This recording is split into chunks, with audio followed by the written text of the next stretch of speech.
Good evening. I'd like to call the meeting to order at 7:02. Can I have a moment of silence, please?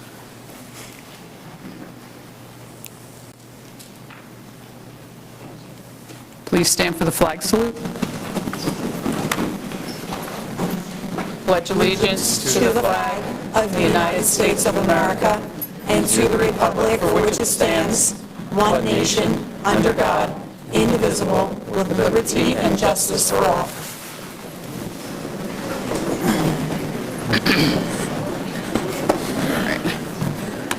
Roll call. Mr. Kenny? Here.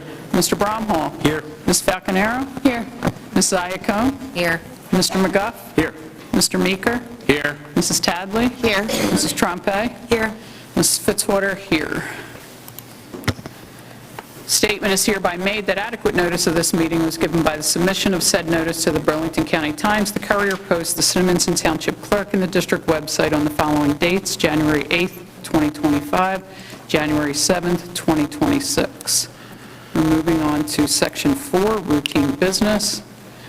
We have A, the Board Secretary's report for January of 26. B, the Receipts and Appropriations for January of 26. C, the Treasurer's report for January.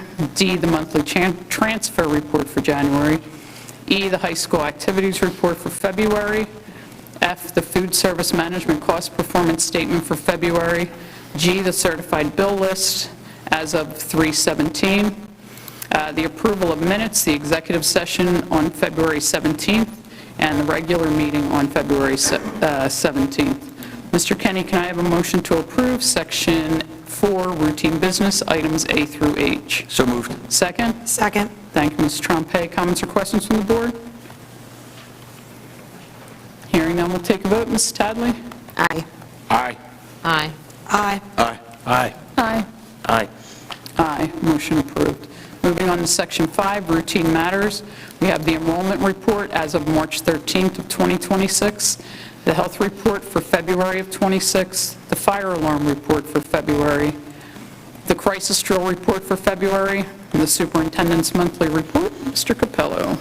Thank you, Mrs. Fitzwater. Ladies and gentlemen, here with us this evening, those of you watching at home, we appreciate your attendance. I promise I will keep my report rather short this evening because this is an exciting meeting, as obviously we have a lot to get to with student recognition. A little bit earlier this evening, this also happens to be a great time for a board meeting tonight because at our March meeting, we have a fun competition ahead of the meeting, co-sponsored by our friends from Sodexo who handle the food service for the district, called Future Chefs. I think we might hear a little bit about or hear from our winner a little bit later on this evening. So that was an exciting competition, and our 6 student chefs did an excellent job. Thank you to my judges from the panel. This is school performance production season. I had the opportunity to take in Little Shop of Horrors High School. What an excellent production. Congratulations to Ms. Schweitzer and Mr. Keston on a fantastic performance, and all of the student performers as well. We find ourselves in between weekends, so not only is serving as our Board of Education meeting room, but this is the room where it happens for Bye Bye Birdie, which will be taking place also Friday night and Saturday afternoon as well. I got an opportunity to see the show on Saturday night, and I can tell you it is a lot of fun, and our middle schoolers really outdid themselves. I want to say thank you to all of our counselors, teachers, and educators who are helping us administer the NJGPA assessment this week. Also, thank you to all of our students, some of them who have been testing this week. It is a part of their graduation requirement. They've been doing an excellent job, and we appreciate all the efforts that go in, and we look forward to hearing from Dr. Goulburn later this year on how our students performed on this assessment. Our seniors on Saturday got back from the happiest place on earth after celebrating their senior class trip. Thank you to Mr. Gorman and advisors who were part of that trip. I'm sure some of our folks here had a lovely time on the trip. It was an excellent trip. For folks in the community who may be monitoring or have seen the signs around town or gotten the nixles, our preschool lottery just closed late last week, and we'll be announcing the folks and who have cleared the lottery and who will be on the waiting list to join our 33 matriculating 3-year-olds as the board works towards bringing full free-day kindergarten to all 3- and 4-year-olds in town. We are hoping to address that waiting list with vigor this year as we are exploring additional opportunities with some public-private partnerships and also looking to expand our already tight footprint to be able to offer more pre-K experiences to our families in town. Last year at this March meeting, I introduced to the public for the first time the fact that there was an ad hoc committee of the board that was looking at school improvements. I'm very excited that in the second portion of the presentation this evening, we are going to hear from School District Architect Bob Garrison to learn a little bit more details about what the board is looking to bring to the public by way of school improvements. So while we will do student recognition first, everyone is invited to stick around to hear more about addressing some of the issues and expansion here in Cinnaminson, and we have a very captive audience, so you are invited to be a part of that conversation as well. Also very excited at the end of the table to welcome Elizabeth McCoy, who will be our Rush reporter this evening, and we'll look forward to her sharing some of the updates and the wonderful things that are happening at the Rush School. And for those of you who are here this evening, we will be back in this room once again next week, as we'll be taking the first public-facing steps in advancing the proposed fiscal year 2026-27 school budget. With approval from the board next week, Mrs. Wilkie, our business administrator, can submit the preliminary budget to our Burlington County Office of Education for review, and there will be a public hearing on that budget later in April. Details can be found on our website. I'd like to thank the members of the Cinnaminson Township Committee who welcomed the very first student liaison to serve in a role as an intermediary between the schools and the township. One of the things that makes us very proud here is the line between the township and the schools has always been a very thin one, as the schools are very much embedded into the community, and thanks to Mayor Ryan Horner, they invited a representative from our senior class to come and report on all of the wonderful things that are happening in our schools. And also thank you to the Township Committee for recognizing some of the folks who will be recognized here this evening as well, as they honored our girls basketball team and some of our wrestlers at the meeting last night. Finally, I'd also like to congratulate Cinnaminson High School teacher Jeb Howley, who coached, so it wasn't here, but he is now a state championship girls basketball Group 3 coach. Congratulations to Jeb. And finally, just want to wish Ethan a very get well soon. So with that, Mrs. Fitzwater, that is the superintendent's report. Thank you, Mr. Capello. Mrs. Trompe, can I have a motion to approve Section 5, routine matters, items A through E? So moved. Second? Second. Thank you, Mr. Meeker. Comments or questions from the board? Hearing none, we'll take a vote. Mr. McGough? Aye. Aye. Aye. Aye. Aye. Aye. Aye. Aye. Aye. Motion approved. Moving on to Section 6, student representative reports. We will hear first from our high school student representative, Carly Trompe. Good evening. The Golden Apple Award for February was presented to Mr. Jared Hiller, who is nominated by Natalie Melchiori. The students of the month for February for class of 2026 is Jack Warner, class of 2027 Grace Otto, class of 2028 Jacinda Barker, and class of 2029 Rylan Brown. The winter sports have concluded their seasons and spring sports teams are practicing. The boys basketball team finished strong with a 7-9 record. Henry Stewart was named second team All-Liberty Conference. History has been made on the court for the girls' high school basketball team. They've secured the South Jersey Group 2 Sectional Championship, a monumental first in program history. The winter track team has achieved some nice outcomes for itself over the last month. The distance medley relay team posted the 5th fastest time in school history at the LaSalle Relay Night. At the Group 2 Sectional Championships on February 15th, the boys team placed 5th, and the girls' team posted numerous PRs and season bests, taking 7th in 3 events. The boys' bowling team finished the season with a record of 17-4. Ian Jungblatt also landed on the record board, taking over 3rd place for boys' season's average with 198. The girls' bowling team finished the season with a record of 18-3. That secured 1st place in the BCSL Patriot Division and the girls' division title in school history. The girls had a great showing in the postseason, finishing in 2nd place at the BCSL Open. Abby Gorman and Alana Miller both qualified to compete in the girls' individual state championship. The boys' wrestling team kicked off the individual postseason run. Individually, senior Dominic Marino currently has a 34-1 record and broke the Cinnaminson Wrestling all-time wins record. The program hosted the District 27 tournament again, which was met with positive feedback from all involved.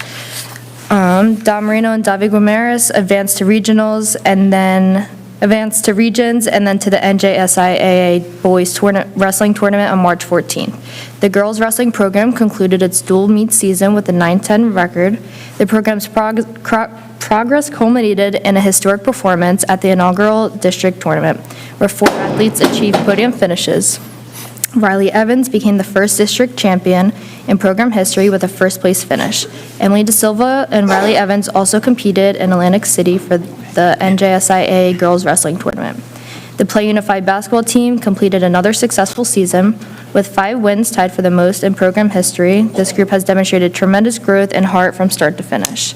Indoor drumline and indoor color guard competed in their first competition at Millville High School. The drumline came in 2nd place and the color guard finished in 6th place. Their competition is our home show on Saturday, March 21st. We hope to see everyone there to support these amazing students. The senior class returned home from their senior class trip at Disney World and one day at Universal. They had a wonderful time making many memories at the happiest place on earth. The Little Shop of Horrors delighted audiences over 2 weekends. The CHS Drama Club extends a warm thank you to the Cinnaminson community for their support and appreciation of a wonderful show. They'd like to give special thanks to their parent volunteers and wish the best for their graduating class of 2026 and the incredible contributions they have made to our school. On Friday, the CHS Student Council had a privilege of participating in a private tour of the U.S. Capitol in Washington, D.C. During our visit, we met with Mrs. Amy Pfeiffer, CHS class of 2002, who currently serves as Chief of Staff to Senator Andy Kim. She shared insights into her journey from Cinnaminson to Capitol Hill, thoughtfully answered students' questions, and inspired many to consider careers in public service. Our tour also included visits to the original Supreme Court chamber and the inaugural stairs and the current Senate gallery, providing students with a meaningful and memorable educational experience. On February 9th, the Interact Club volunteers made over 130 peanut butter and jelly sandwiches to donate to Cathedral Kitchen in Camden. On February 20th, Interact hosted its annual casino night. Residents from the Arc of Burlington County came to the high school to play games and win prizes. Interact hopes to make more sandwiches after school one day in March. In February, the affinity groups got together to help celebrate Black History Month. The affinity leaders took a trip to the 3rd grade classrooms to read a book on February 20th. We also hosted a Black History Month fair for all affinity group members on February 27th. The fair featured African American alumni and community speakers, a Black culture and the arts presentation, a DJ and line dancing, a catered meal, and collaborative murals and meaningful conversations amongst all. Our consumable team has clinched its 3rd consecutive Burlington County Championship. Dylan Burke, Amina Zafik, M. Keyports, Amara Rosteter, Amisha Sharma, and James Kohler showcased exceptional knowledge and teamwork, earning a well-deserved victory. They now advance to the regional competition in April. Lastly, Ms. Alvarado led our Future Healthcare Professionals Club on an insightful trip to the Mutter Museum. Students explored the fascinating evolution of medicine there. Thank you. Thank you, Carly. And now we'll hear, now we'll hear from our middle school student representative, Matthew Kenny. Good evening. Happy St. Patrick's Day. The February Student of the Month are 6th grader Gianna Ferrioni, 7th grader Jacob New, and 8th grader Kyle Gomez. The February Teacher of the Month was Bethany Creel, who teaches computers. Congrats to all. Spring sports tryouts started last week. We are excited for some good weather and sunshine after a long, cold winter. The middle school sports available to our students are softball, baseball, girls lacrosse, and co-ed track and field. In addition, we will begin spring sports at CMS this week and look forward to getting as many students involved as possible. The CMS Pirate Players are proud to present Bye Bye Birdie Youth Edition. They opened the show this past weekend. I give it 2 thumbs up. You can still see it next weekend on Friday and Saturday. On March 20th, the show starts at 7:30 p.m. and March 21st, there are 2 shows, 2 o'clock and 7:30. Regular admission is $5 for students, $10 for adults, and free for senior citizens. Join us for this fun musical performance by our talented CMS students. We hope to see you all there. Our Read Across America Week was a success from March 2nd to March 6th. The themes of this week are as follows. Monday, I'm crazy about books. Wear crazy socks. Tuesday, hats off for reading. Wear a Dr. Seuss hat or a special hat. Wednesday, we positively love books. Wear a shirt with a positive message. Thursday, readers are bright. Wear a neon bright or rainbow color shirt. Friday, our school loves to read. Wear Cinnaminson spirit and gear or red and black. Read for 2026 was held on Friday at the end of the day. We had special readers in our classrooms. We were lucky enough to have Mr. Capello and Dr. Goldburn to attend this annual fun event. On Monday, March 2nd, CMS 7th and 8th grade girls participated in Women's Retreat titled Lifting Your Voice with special guest Tracy Davidson. This workshop covered topics including stress, time management, relationship, the negative voice, gratitude, goals, vulnerability, and empathy. On Thursday, March 5th, we had some of our 8th grade student athletes visit Book Smile during the school day. They were able to learn about organization and its mission. Our student athletes were then given the opportunity to help organize and sort various books for local schools, families, and libraries. Also on Thursday, March 5th, after school, we had some of our 8th graders go to Pinsetters to bowl and eat. It was a strikeout day, and we did not spare any expenses. Thank you, and have a great day. Thank you, Matthew. And we have a special guest tonight. We would like to welcome Elizabeth McCoy, our student representative from the Rush School. Good evening. My name is Elizabeth McCoy, and I'm a 5th grader in Miss A. Kelly's class. The February students of the month are as follows. 3rd grade, Eleanor Mickey. 4th grade, Eli Benchero Larea. 5th grade, Abigail Klein. And Gerard Dawson, who has been chosen to receive the specialist nomination by Miss Shields. Great job to all. The Kids Heart Challenge ended on February 28th, and the Rush School community raised $28,683 for the American Heart Association. Mr. Baldessari works so hard to encourage everyone to participate in this worthy cause.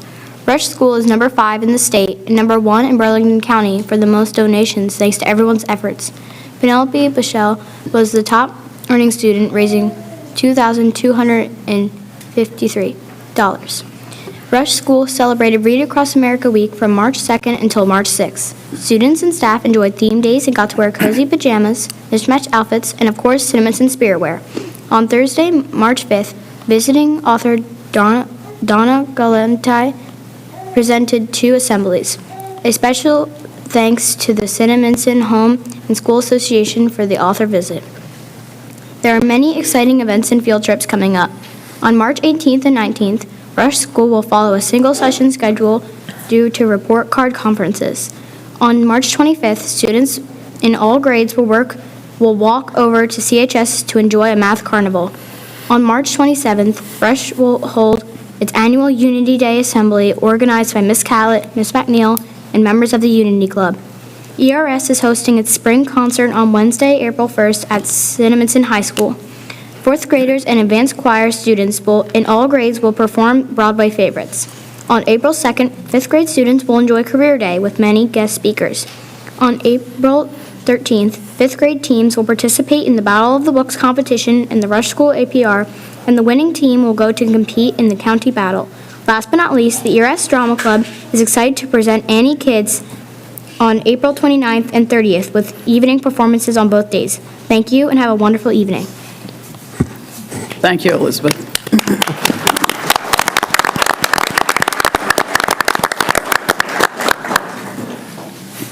We're going to move on to Section 7, presentations, student recognition.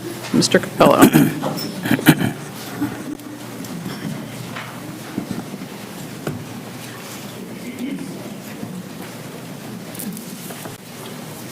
Elizabeth, great job.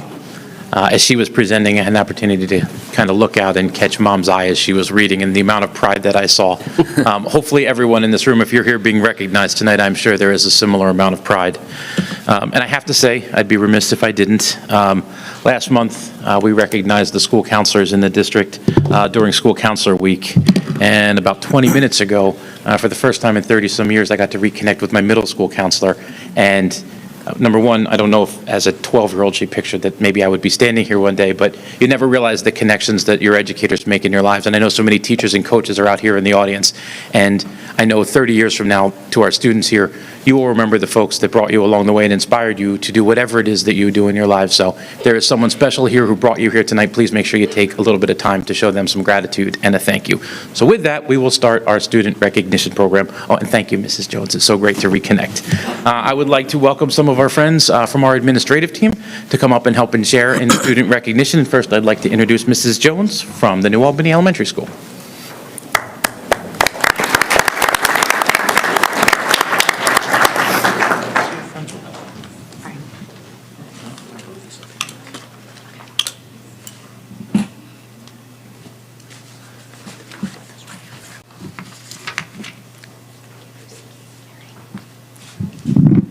Good evening, everyone. It's my honor to honor our New Albany students. So first up, we have several students that were the top 3 fundraisers for the Kids Heart Challenge. Although New Albany School raised $4,770, these 3 students contributed $811.95, the 3 of them. So I'd like to welcome Weston Narducci,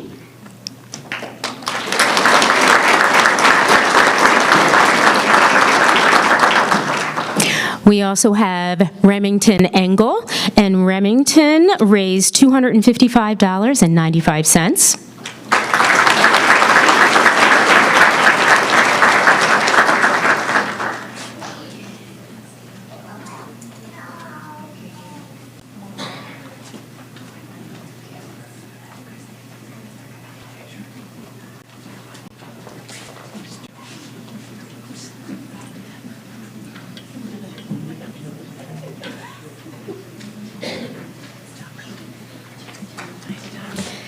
Congratulations, Remy.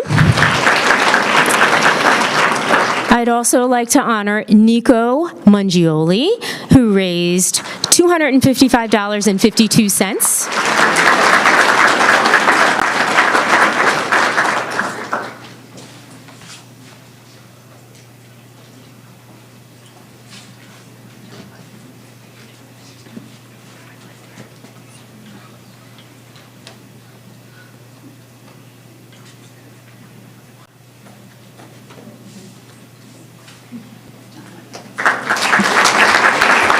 Congratulations to these 3 students.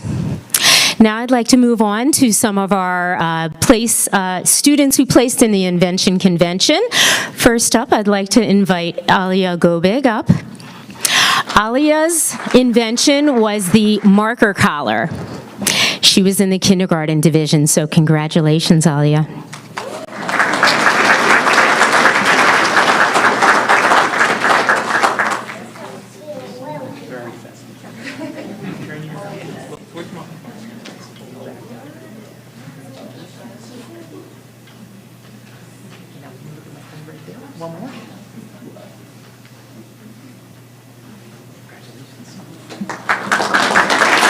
Congratulations to Alia. I'd like to invite Parker Jones up. Parker took 2nd place for the kindergarten division with his invention entitled "The Spinner Winner Takes Apart Bricks."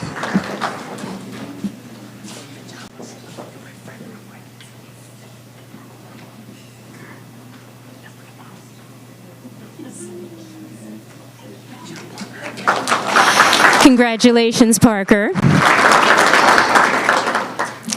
Bryn Nelligan took 1st place in the kindergarten division with her invention called the potato potato.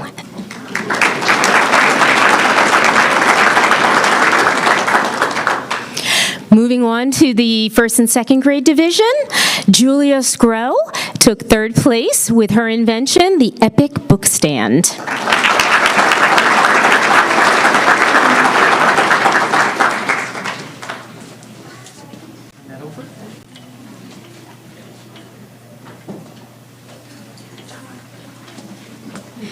Congratulations to Julia.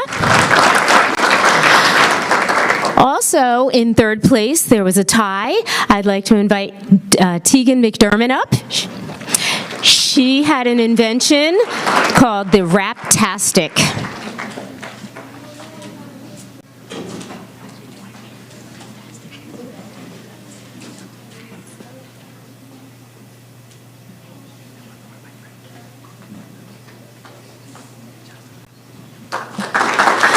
Congratulations, Tegan. Taking 2nd place was Christina Monroy with her invention, Peek a Week.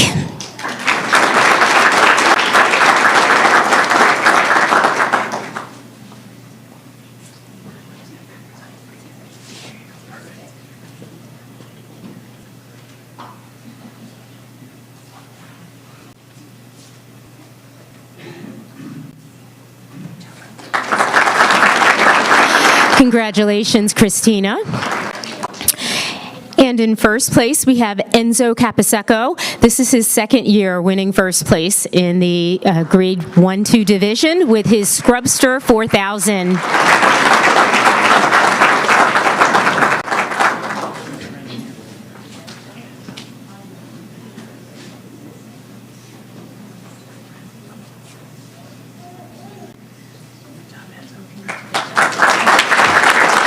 Congratulations to Enzo.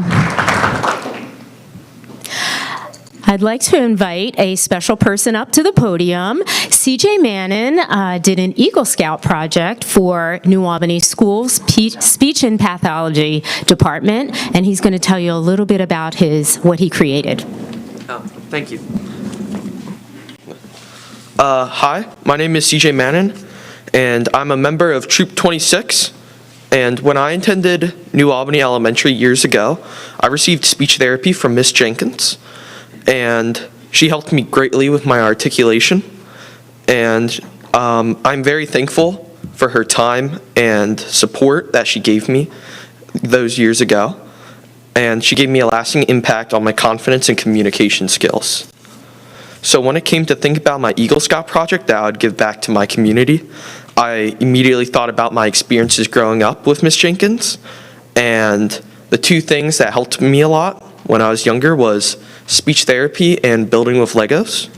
So I thought how to combine that, and I came up with my cart right here, my SLP Lego cart, and I developed 4 activities in each of these carts, and there's 2 of them that I'm going to donate.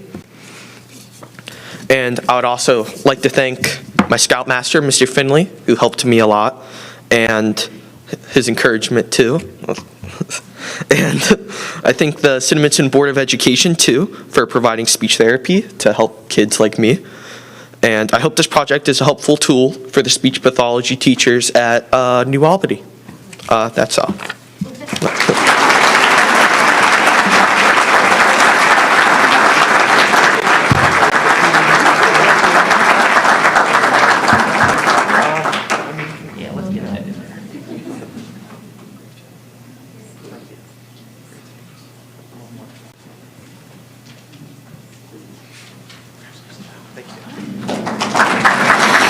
Thank you, CJ, for that special gift to our speech department. I'd like to invite Mrs. Kate Mealy to the podium to honor the Rush students. Thank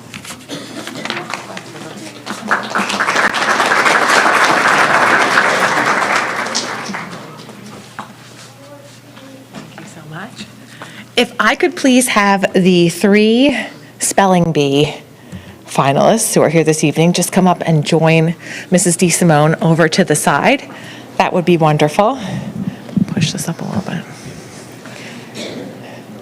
So on Thursday, February 5th, Rush School held a spelling bee at the high school. Thank you very much to the high school administration for opening your auditorium to us. And after many, many competitive rounds, I am pleased to announce that our winners are on the screen as follows. Gerard Dawson earned first place in our Rush School spelling bee and went on to the regional bee in Philadelphia the first weekend of March. Congratulations.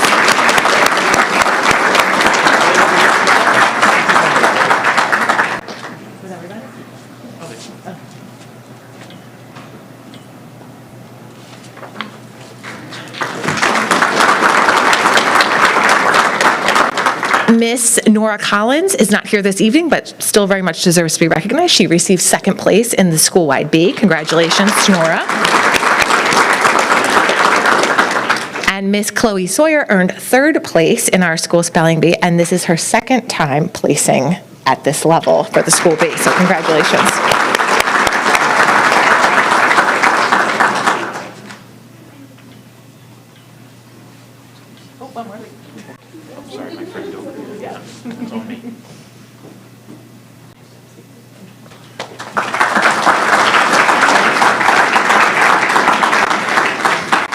All right, if I could now please have the three friends up on the slide join us over at the side.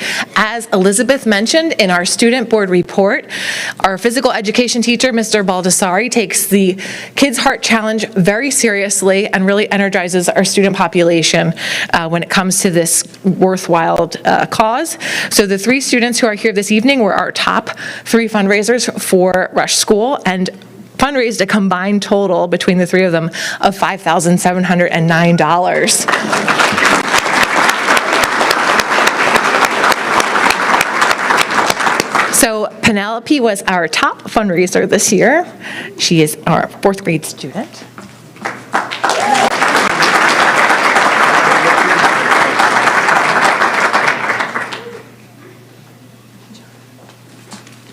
Mr. Leo Ascalise was our second highest fundraiser in fifth grade.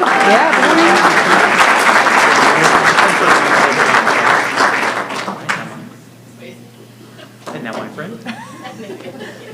Good job, Bill. And Mr. Luke Schaus, also in fifth grade, was our third highest fundraiser.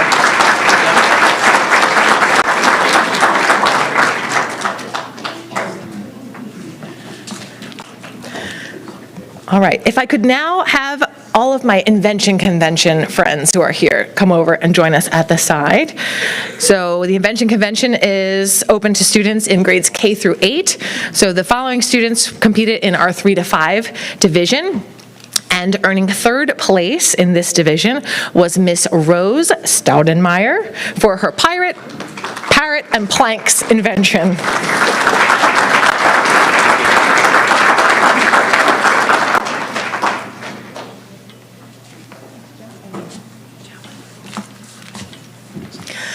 Students are able to enter the competition as a team or pair or by themselves. So our second place winners entered as a team, and they are Angelo Carvalho and Olivia Valentin, who submitted a grip and keep.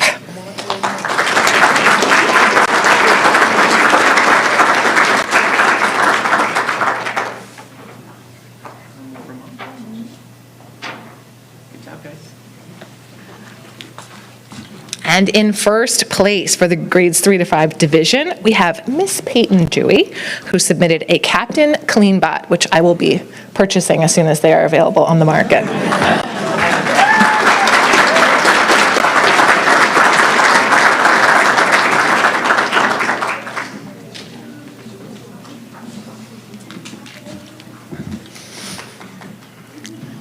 All right. Our last acknowledgement for Rush School is hot off the press as of this evening. As Mr. Capello shared with all of you, we have our Future Chefs National Challenge every year right before the March board meeting. And I would like to acknowledge these 6 students who were this year's chefs. In 4th grade, Quinn Dreby and Nolan Loringer. And then our 5th grade competitors include Ryder Massett, Elizabeth McCoy, Mariana Minix, and Abigail Stockton. And the best news of all for Miss Elizabeth is that, coincidentally, she was our national champion this evening at Cinnaminson, so she will advance to now the national round of competition. Come on over. It's so hot off the press, it's literally off the printer. For you.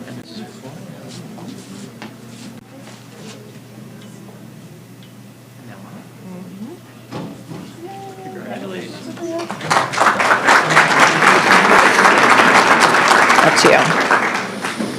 All right, I'd like to welcome Mrs. Carrie D. Simone, principal of Cinnaminson Middle School.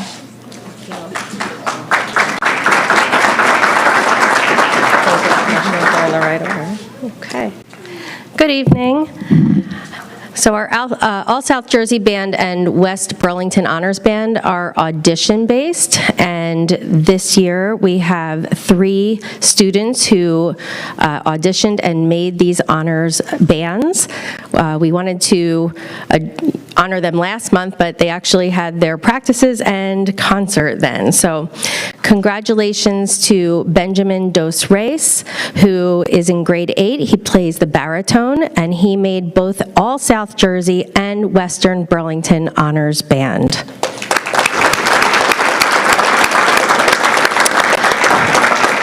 Playing Playing the trumpet, also in grade 8, and making the Western Burlington Honors Band, Enes Jabuk.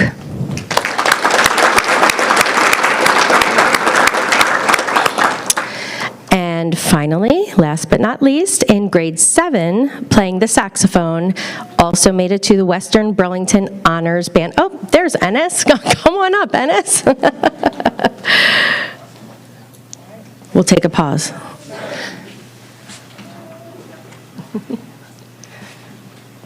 There you are.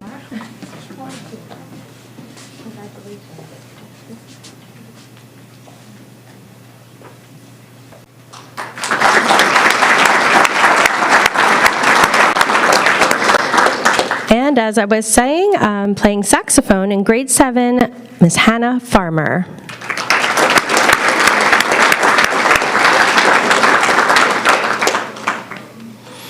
We also had our Invention Convention winners. In first place, Mokshanya Yedlapati and Lilia Marshall in grade 7 with their Atmos pack.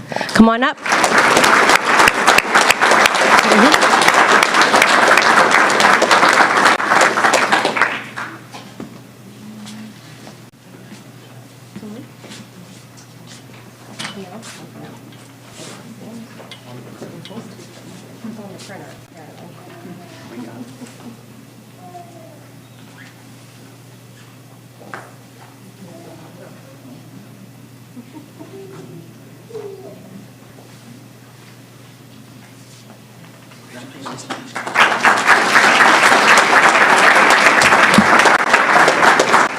They're right here. I knew I had them. Hold on, girls. Like, wait a minute, where did they go? Can you come up for one more picture? Thank you. This is the real one. Yes.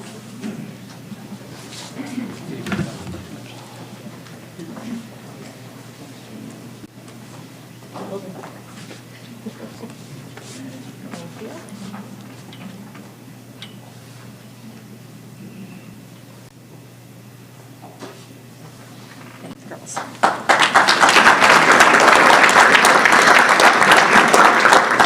In second place, partners Colin Feely and Mason Sawyer, also in grade 7, with their STP trash can. Come on up.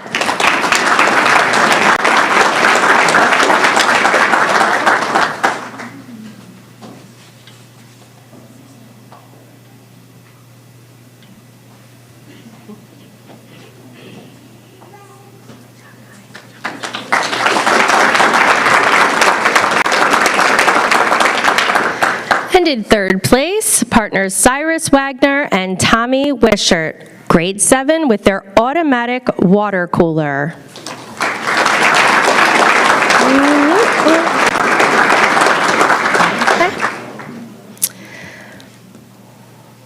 Okay, so we also have our first place winner. Dwayne, come on up.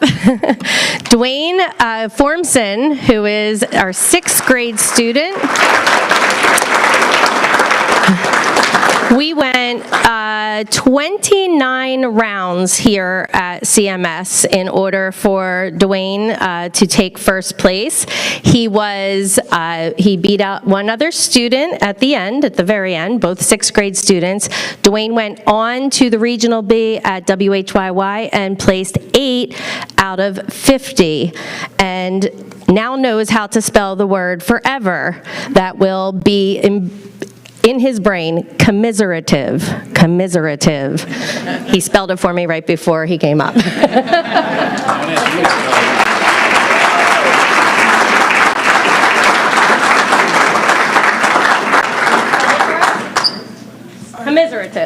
Commiserative. COMMISERATIVE. Commiserative. Very good.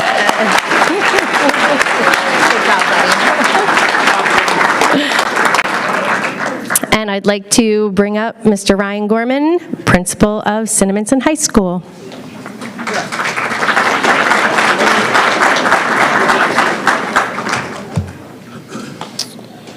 So for the high school, we're going to start this year with our Consumer Bowl winners, who we mentioned earlier, won first place for 3 consecutive years. Dylan Burke, Amina Zafsik, Emmy Keyports, Amra Rossiter, Amisha Sharma, and James Kohler.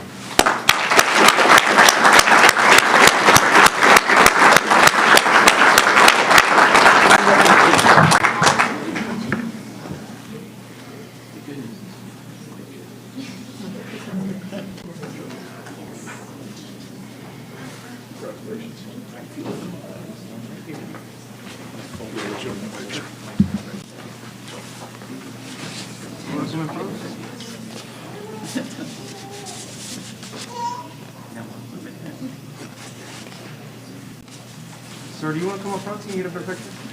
Hop on in.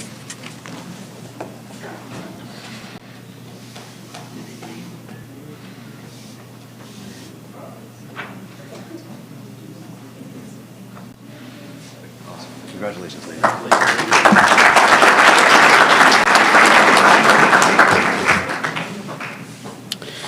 So Abigail Grugan was our Poetry Out Loud winner this year. She won not only the local competition at our high school, she also won our regional competition at Rutgers and represented Cinnaminson High School at the state competition this year. Congratulations, Abigail.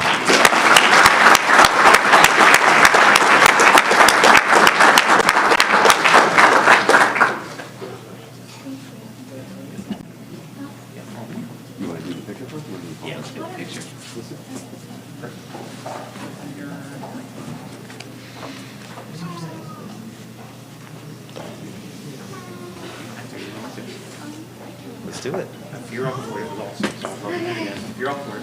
Yeah. We've asked Please. you to share them. One of them. Hi.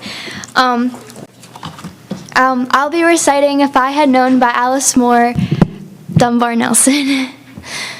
If I had known 2 years ago how drear this life should be, and crowd upon itself all strangely sad, and mayhap another song would burst from out my lips, overflowing with the happiness of future hopes, mayhap another throb than that of joy have stirred my soul into its inmost depths. If I had known 2 years ago the impotence of love, the vainness of a kiss, how barren a caress, and mayhap my soul to higher things have soared, nor clung to earthly loves and tender dreams, but ever up aloft into the blue empyrean, and there to master all the world of mind. If I had known. Thank you.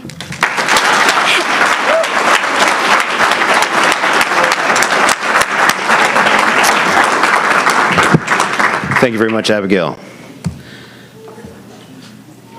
Our high school competitors in the Invention Convention this year, in third place, we have Dakota Malberger.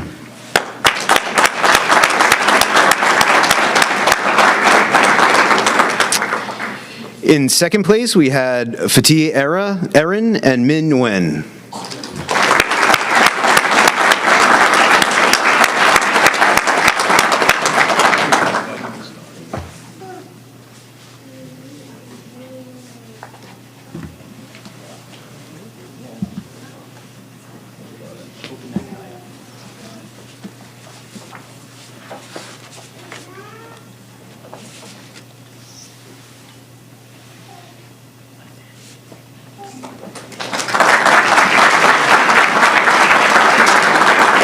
And finally, taking first place in the high school division, Chase Gallen.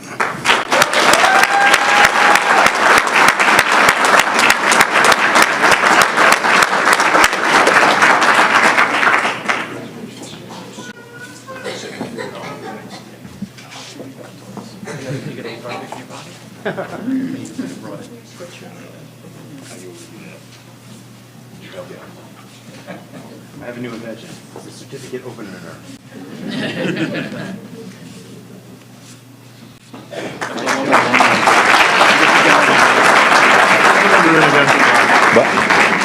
Oh, I'm sorry.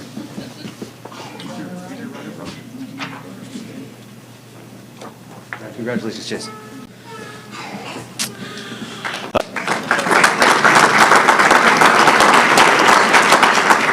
Please welcome our high school athletic director, Mr. Brian Wilkinson, who will be recognizing our winter athletes.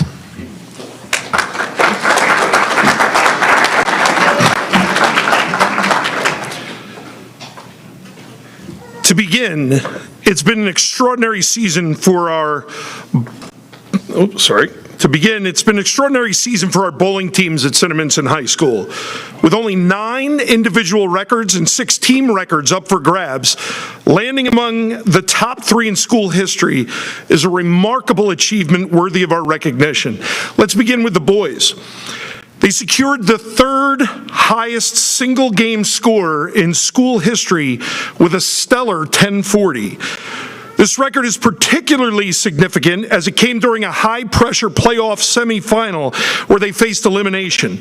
With resilience, the team rallied together, declaring, "We are still here," and bowled their hearts out, forcing a sudden death game against their opponents.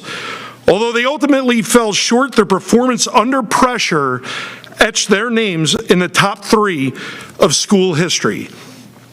If Logan Wickheiser, Chase Gallant, Matthias Corona, Jonathan DiFilippo, and Ian Jungblut could come up, please.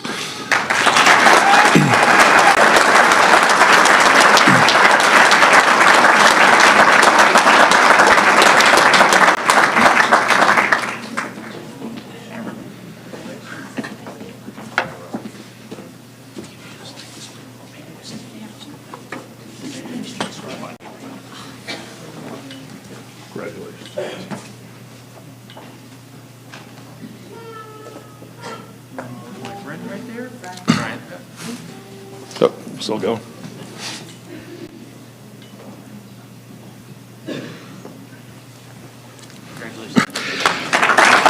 Ian, if you could stay. On an individual level, Ian Jungblut made waves by achieving a 3rd place average of 198, breaking a record that had stood since the 1999-2000 season, a record that we refer to as back in the 1900s. Ian's phenomenal playoff performance, averaging 228, allowed him to elevate his average by 2 pins and secure his place in history. Congratulations, Ian.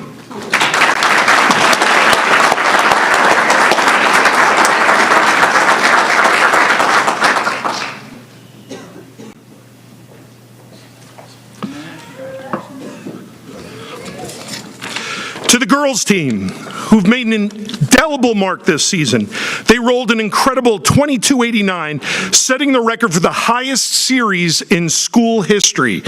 Remarkably, I can operate that. Remarkably, they accomplished this feat without breaking any of the single high game marks during the match, showcasing their consistency. The previous record had stood for an impressive 24 years. In a separate game, they achieved the 3rd highest single game score with an 817, and to top it all off, this talented group also brought home the first ever division championship for Cinnaminson High School girls bowling. Celeste Zamet, Michaela Zamet, Alana Malave, Aliana Miller, and Abigail Gordon, please come up, with Coach Al Miller. Coach Miller, if you could come up as well, please.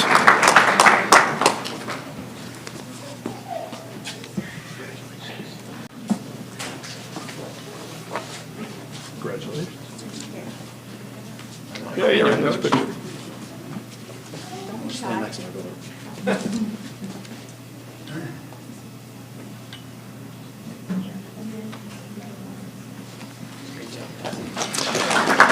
Aliana, don't go anywhere. Individually, Aliana Miller exhibited sheer dominance this season, a junior who captured not 1, but 5 individual records. Aliana shattered more than half the individual records this year. She achieved 1st place high series, 637, breaking a record that stood for 38 years. 3rd place high series, 617, a record that stood for 25 years. 2nd and 3rd place for high game, she bowled both at 258, which had not been touched for 38 years. 2nd place high average, a 167, also a 38-year-old record. Aliana's achievements don't stop there. This season marked a significant return for Cinnaminson as she and Abby Gordon both qualified for the individual state tournament, an accomplishment that hadn't happened since 2000-2001. Both girls ranked among the top 100 averages statewide, with Aliana finishing 42nd and returning as a senior ranked in the top 20, while Abby improved to 70th and will return ranked in the top 50. The season has been a testament to hard work, determination, and the spirit of Cinnaminson High School. Let us celebrate these achievements and look forward to even more success in the future from our bowlers. Yep. So you have to come back and do this one because it's a different lineup. Oh, so cool. take that. Okay. Just take that.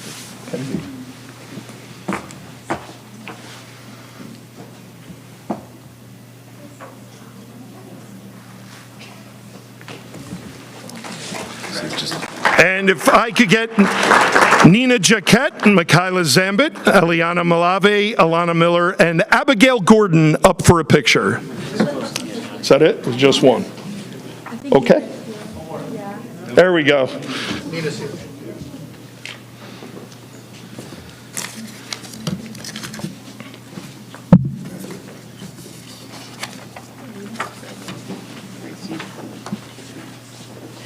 Congratulations.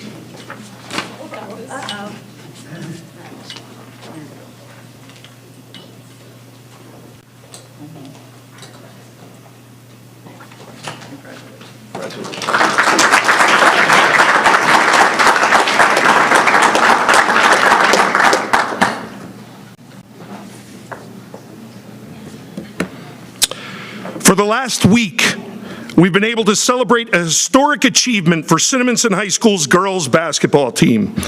This season marked a monumental moment as they clinched the first ever sectional championship in our school's 60-plus years of athletic history. This is not just a win, it's a legacy that will inspire future teams for generations to come. This incredible group of young women didn't just make history, they redefined it. They set a new school record with an astonishing 30 wins, showcasing their talent and determination.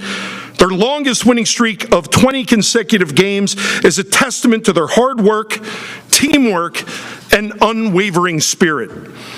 If you all could come up, please.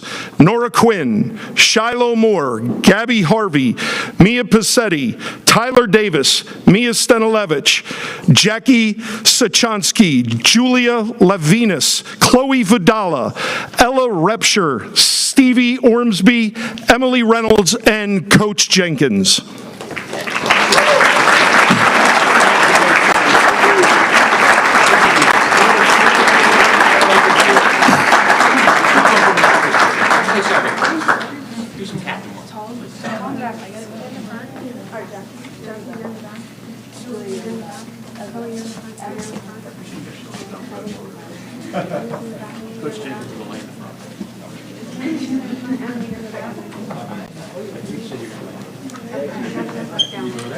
Yeah, come on over here.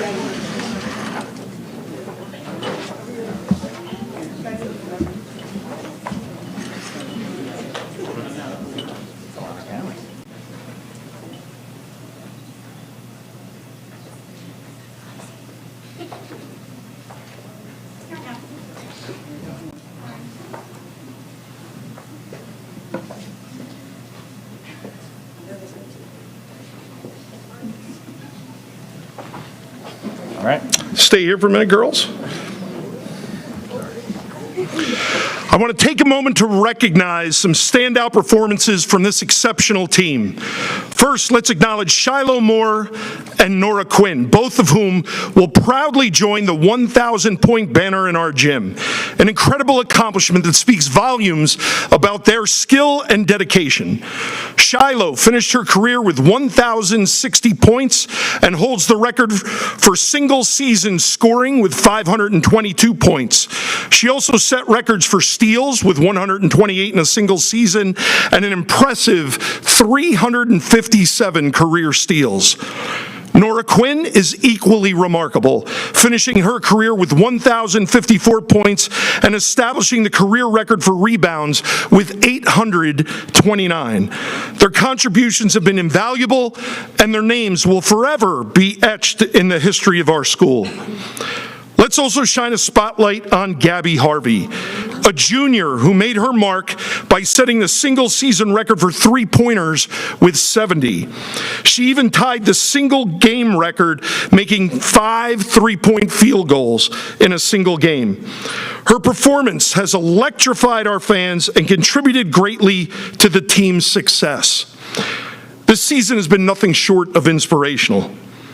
The hard work, the resilience, and the passion displayed by these young women have united our community and create a legacy that will be remembered. Thank you, and congratulations to our remarkable girls basketball team. We get a picture with Nora, Shiloh, and Gabby, please. And Coach Jenkins, you can stay there and take my place.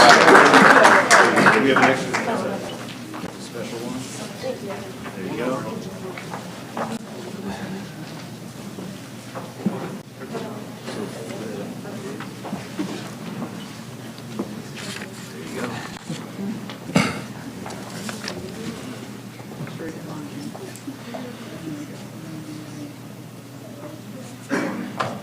I'm sorry.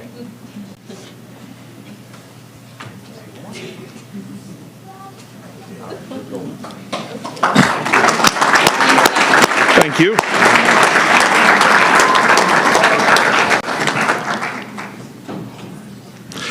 Cinnaminson has had some special achievements in the world of wrestling, a sport that demands strength, resilience, and dedication. I'd like to take a moment to acknowledge the outstanding accomplishments of our athletes from District 27. First, a huge round of applause to Jake Barbich and Max Fry, who each claimed second place in their respective weight classes. Their hard work, determination, and skill have brought them to the podium, and we're all incredibly proud of them. Finishing the top tier at this level is no small feat, especially as the season reaches its culmination. Additionally, let's recognize Levi Jander and Aaron Jones, who earned impressive third-place finishes. Their commitment and tenacity throughout the season have been truly inspiring, showcasing the competition and the heart of true wrestlers. Are they here? Okay. I'd like also to celebrate the remarkable achievements of two more standout wrestlers from Cinnaminson High School, Dom Marino and Davi Gamares. Their dedication, skill, and passion for the sport have not only elevated their own careers, but have also made a lasting impact on our wrestling program. Let's start with Dom Marino. Dom took first place in District 27 and finished fourth in the region, demonstrating his competitive spirit and resilience. His journey continued as he advanced to the second day of the prestigious NJSIA tournament at Boardwalk Hall, a significant accomplishment that speaks to his talent and hard work. Dom has set numerous school records, including 44 wins in a season, the most ever in Cinnaminson history. 28 pins in a season, showcasing his ability to dominate on the mat. 92 career pins, a testament to his relentless pursuit of victory, and impressively 141 career wins, making him the single winningest wrestler in Cinnaminson history. Dom embodies what it means to be a champion and has been an incredible representative for Pirate Wrestling. His leadership and determination inspire not just his teammates, but all of us in the Cinnaminson community. If Dom and Coach Murray could come up, please.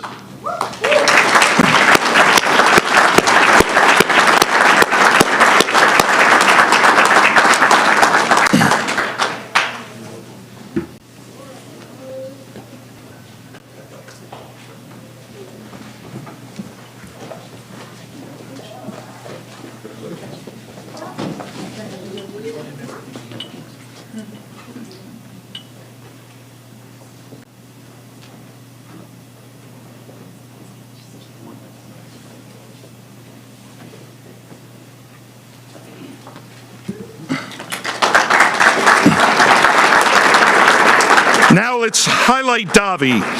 Davi also had a tremendous season, taking first place in District 27 and finishing third in the region. His dominance on the mat this year is evidenced by the school records he now holds, including 24 tech falls in a season, the most for any wrestler at Cinnaminson, and 32 tech falls in his career, further solidifying his prowess in the sport. Davi's athleticism combined with his unique wrestling style made him not only an exciting wrestler to watch, but a dominant force for the Pirates. Come on up, Davi.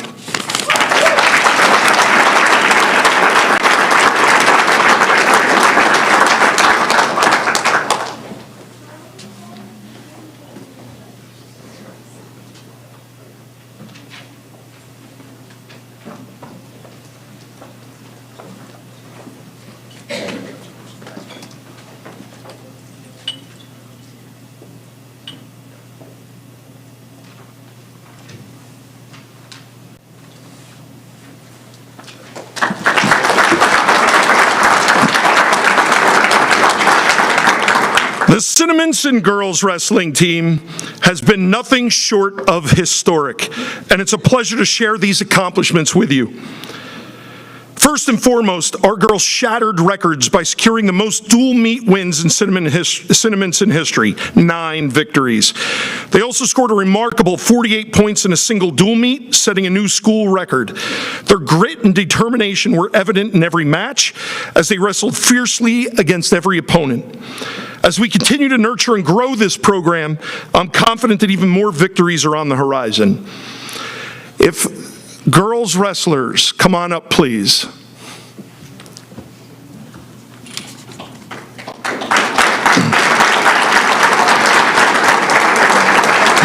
So, among our standout athletes this season, Emerson Matthews and Emanuele Sousa, who are not here tonight, made their mark by finishing 3rd and 4th in District 10, respectively. Their hard work and dedication have laid a strong foundation for the future of our team and the great accomplishments they deserve. Let's talk about Riley Evans, who's made history as Cinnaminson's first ever district champion. Riley didn't stop there. She went on to secure 2nd place in the region and proudly represented us at Boardwalk Hall. Along the way, she set school records for the most pins in a season, 26, and the most pins in a career, totaling 50. With 31 wins this season, she ranks 2nd for the most in a single season for our girls wrestlers and holds the title of all-time wins leader for Cinnaminson. Riley, you have so much to be proud of, and your achievements inspire us all.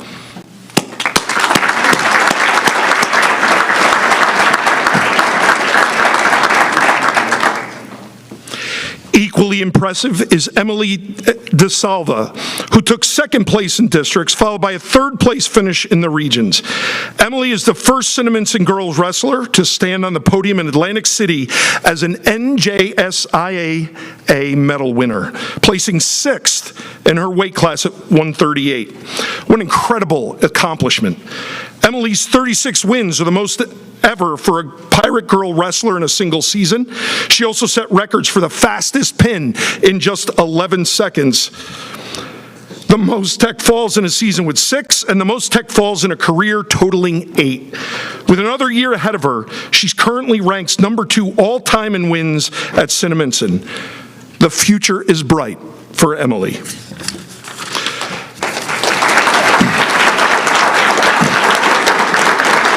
Congratulations to Coach Lynch and all our girls wrestlers. The hard work, dedication, and determination have paved the way for a bright future in Cinnaminson wrestling.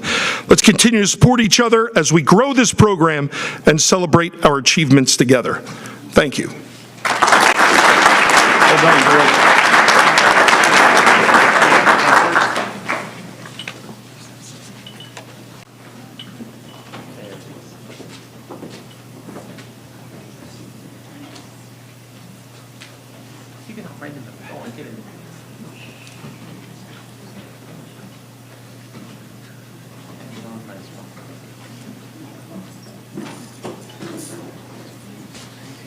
Well done.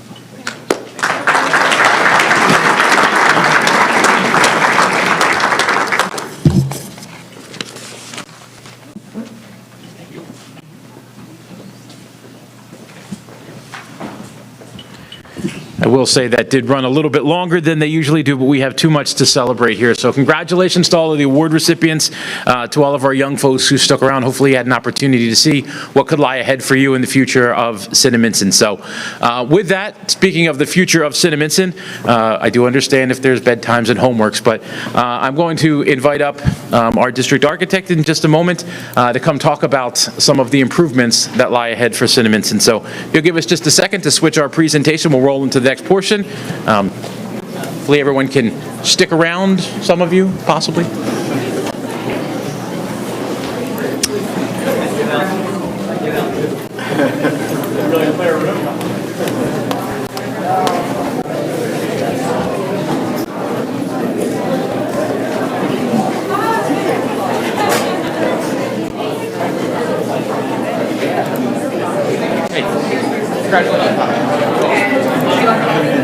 Even if, let's go to that other picture now. I don't plan on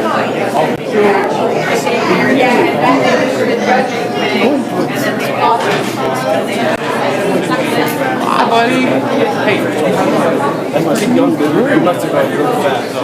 Can I make some room for you? That looks like that'll hold you. Right. Yes. Both my nephews did it. Did they? Yeah,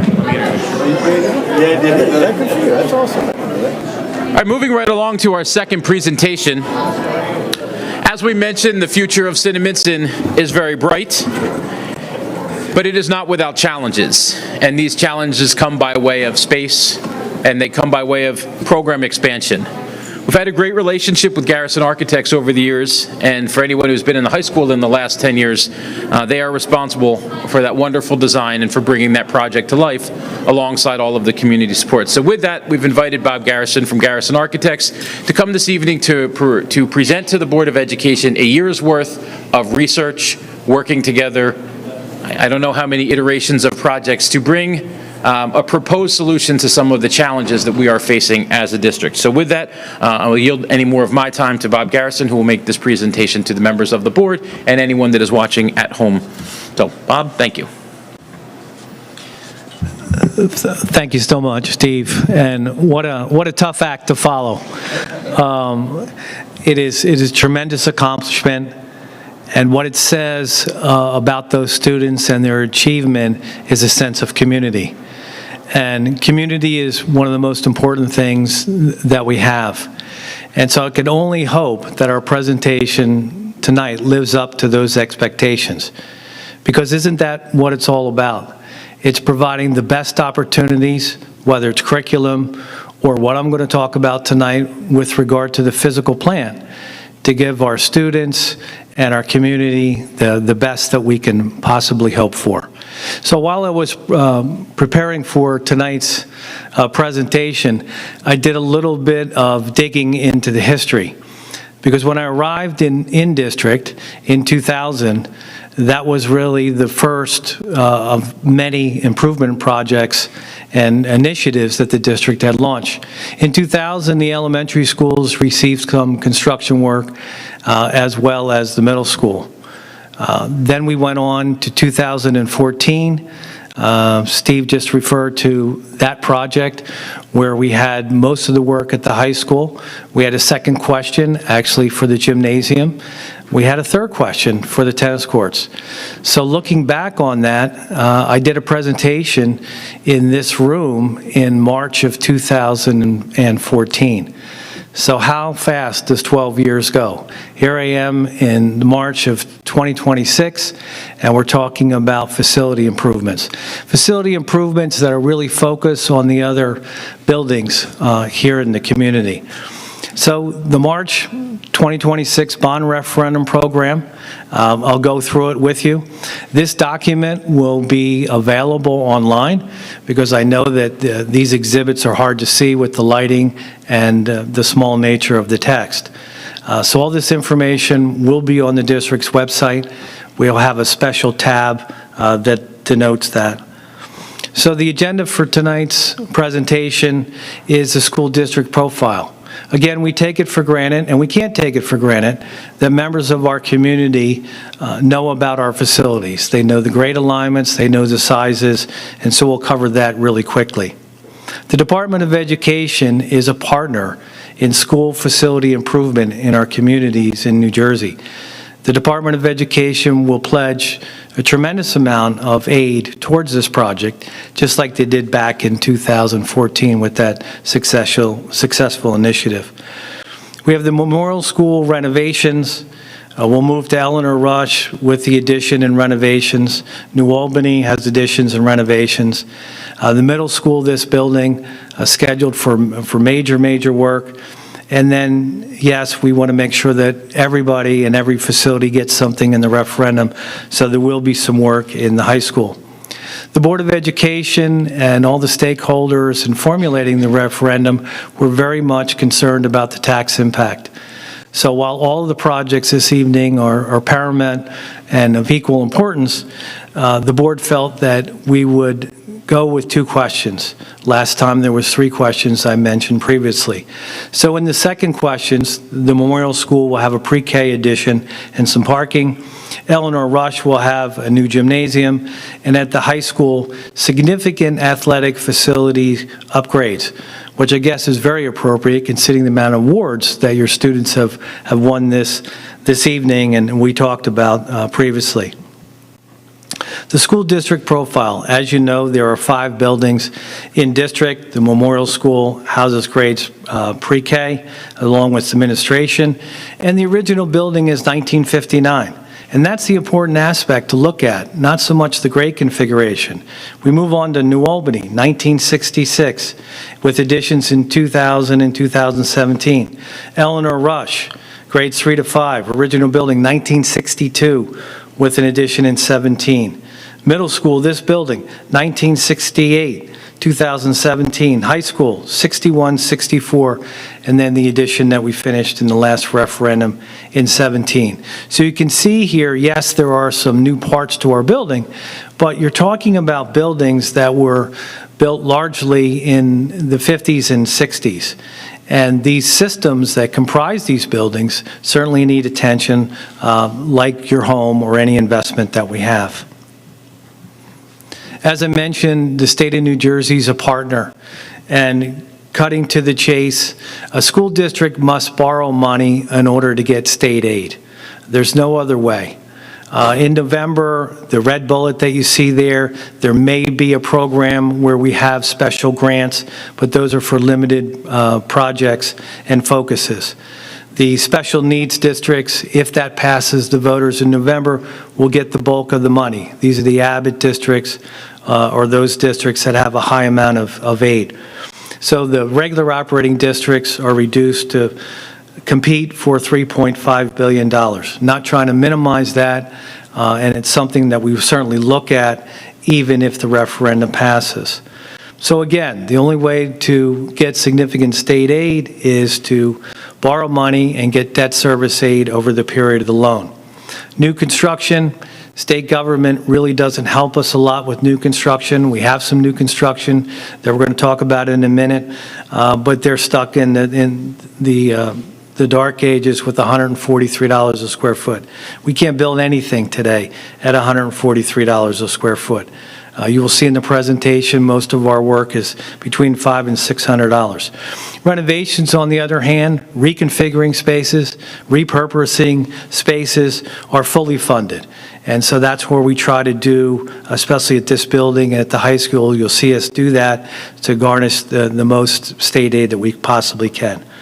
But again, in summary, borrowing enables us to capture state aid. And state aid, as you know, has been given to neighboring districts. You saw what happened a year ago in neighboring communities like Morristown, previously in Riverside, and in Camden County. You had Haddonfield, Haddon Township, you had West Deptford. Lots and lots of communities go up and get their fair share from state government.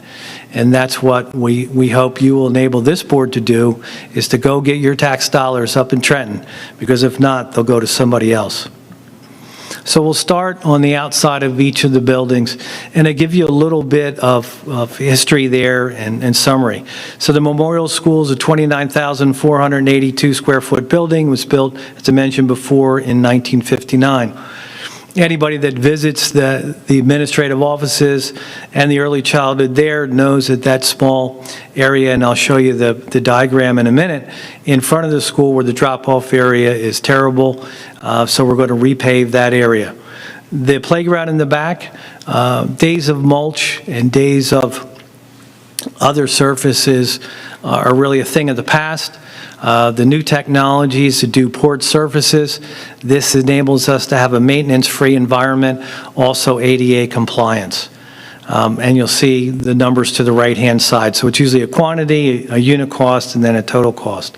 Sanitary sewer line.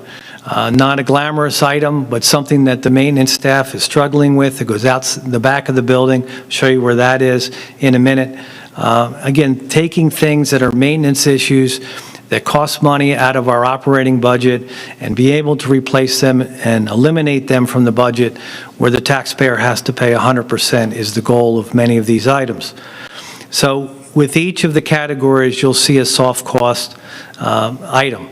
This is for architect and engineering fees, construction contingency. And gosh knows we need construction contingency, not because we open a wall and we see a column or an unforeseen condition, but we have tariffs, we have price increases, we have petroleum issues. We have to have contingencies in our projects, and that's built in and funded as part of our formula. Construction management, full-time supervision, full-time representation, making sure that the contractor puts it in correctly and making sure that the taxpayers get what they paid for. Also, in each of the items, there'll be legal, cost of election day, et cetera. So the investment on the outside of the building, as you see there, is $585. Then moving to a building system inside the building will be the PA system. PA, security, it's a theme that you're going to hear a lot tonight in all the buildings, as well as security, camera expansion. There's nothing more important than the security and safety in our buildings, and you'll see that we're investing in that in all the facilities. So that is $182,000. So when you total it up from a site work standpoint and also those security safety initiatives, you get $767,000. State government's our partner. State government will pledge 40% of the cost, or $306,000. So in this example, you see that we get $767,000 for a taxpayer share of $460,000. On the site plan diagram, you see the repave area in gold. That's in the front with the drop-off area that needs attention and also ADA compliance. The red line denotes the sanitary line that'll go out the back. And the gray area behind the school there is where the new port surface, which will be maintenance-free and ADA compliant. On to Eleanor Rush, 1962, 2017 building, 57,000 square feet. Parking lot, expand the lot at the front of the school to 73 spaces and the loop road to 48 spaces. Again, a common theme that we have here this evening that we'll talk about. Each of the schools, we're talking about circulation, safety, and expanding the parking. These buildings are used not only during the day, but on weekends and after hours, and we have to provide parking to support our educational programs. So a large investment there for parking expansion and repaving in the front of Rush to the tune of $562,250. Exterior renovations. Critical, essential building system, right? It's just like the home, your home that you have. It starts with the roof, keeping the water out, making sure that we have insulation, making sure that we have energy efficiency with the additional insulation, making sure that our investment is preserved. The schools in our community were here before many of us arrived. And I believe it's part of our responsibility to leave them in as good as or better shape when we depart and sell our homes and move on to the next part of our life. So an asset starts with preservation, and that starts with the roofs in our building, and you'll see that in most of the buildings that are in the referendum. Large investment, but again, it's worthwhile at $2.7 million. On to the inside of our building, ceilings. Not necessarily just replace the ceilings because we don't like the stained ceiling tiles. A lot of times, yes, that's part of it, but part of it is constructability.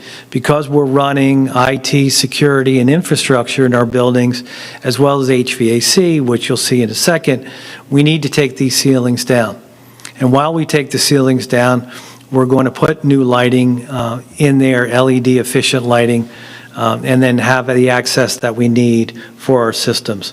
So we've got ceilings in two different categories, almost 40,000 square feet. Then we turn to another maintenance issue, an ADA issue. Toilet rooms. In our classrooms, these are reconfigure, new fixtures, which are energy conservation and finishes throughout so they can be maintained. So we'll do the toilet rooms in the classrooms, as well as the toilet rooms for the hallways, the gang toilets. The all-purpose room at Eleanor Rush, replace the finishes and add soundboards. Again, sound attenuation, trying to make those spaces more comfortable.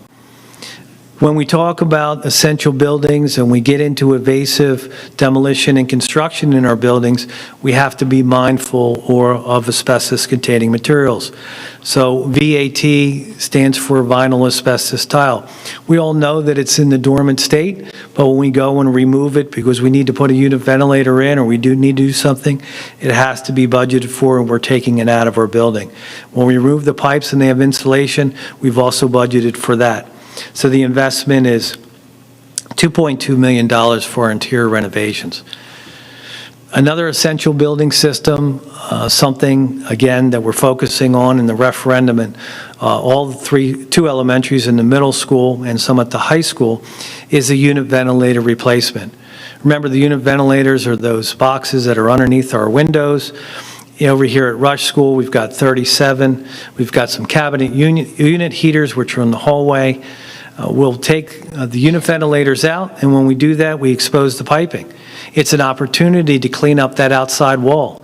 So what we'll be able to do is come back with brand-new casework, new piping, and give a nice clean look on the outside of that classroom. In the APR, some HVAC systems were put in some years ago. These were exposed ductwork. We're going back and replacing that system. The units will stay and we'll just modify the existing ductwork. Rooftop exhaust fans complement what we're doing with the HVAC. And then the HVAC in each of our buildings is going to be digitally controlled. This is a new building automation system for all the equipment, new and existing in our buildings. It's a big investment, but it's an investment that'll pay dividends because these systems can be controlled, they can be programmed. They also have maintenance capability, so we know exactly when filters need to be changed, and systems are not running efficiently. So a big investment there at Rush, $4.9 million. On the electrical side, same theme as Memorial, PA security. Here we're going to change the fire alarm system because it's part and parcel of the HVAC system, adding ADA devices as well for sound and horn strobes. Electrical service upgrades, panels, and feeders to support some of the new systems that we have, $1.7 million investment. And then something that's a little bit more sexy and needed for the space crunch that we have in district, which is an 8-classroom addition, which I'll show you in a second.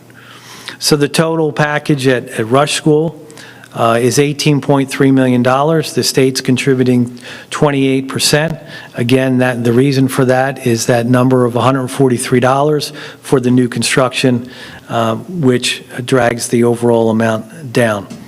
So on the site plan, you'll notice you come into the school on the right-hand side. We're going to expand that parking lot, which is the dark gray area, continue on into the front of the school and the green canopy that we did with the last referendum. All that area gets widened to try to solve a lot of the traffic woes that are there, clean up the circle, add some additional parking on that side towards the multipurpose field that you see. The blue area denoted, that's our classroom addition, that's our building addition to the right-hand side, and it just extends that existing wing.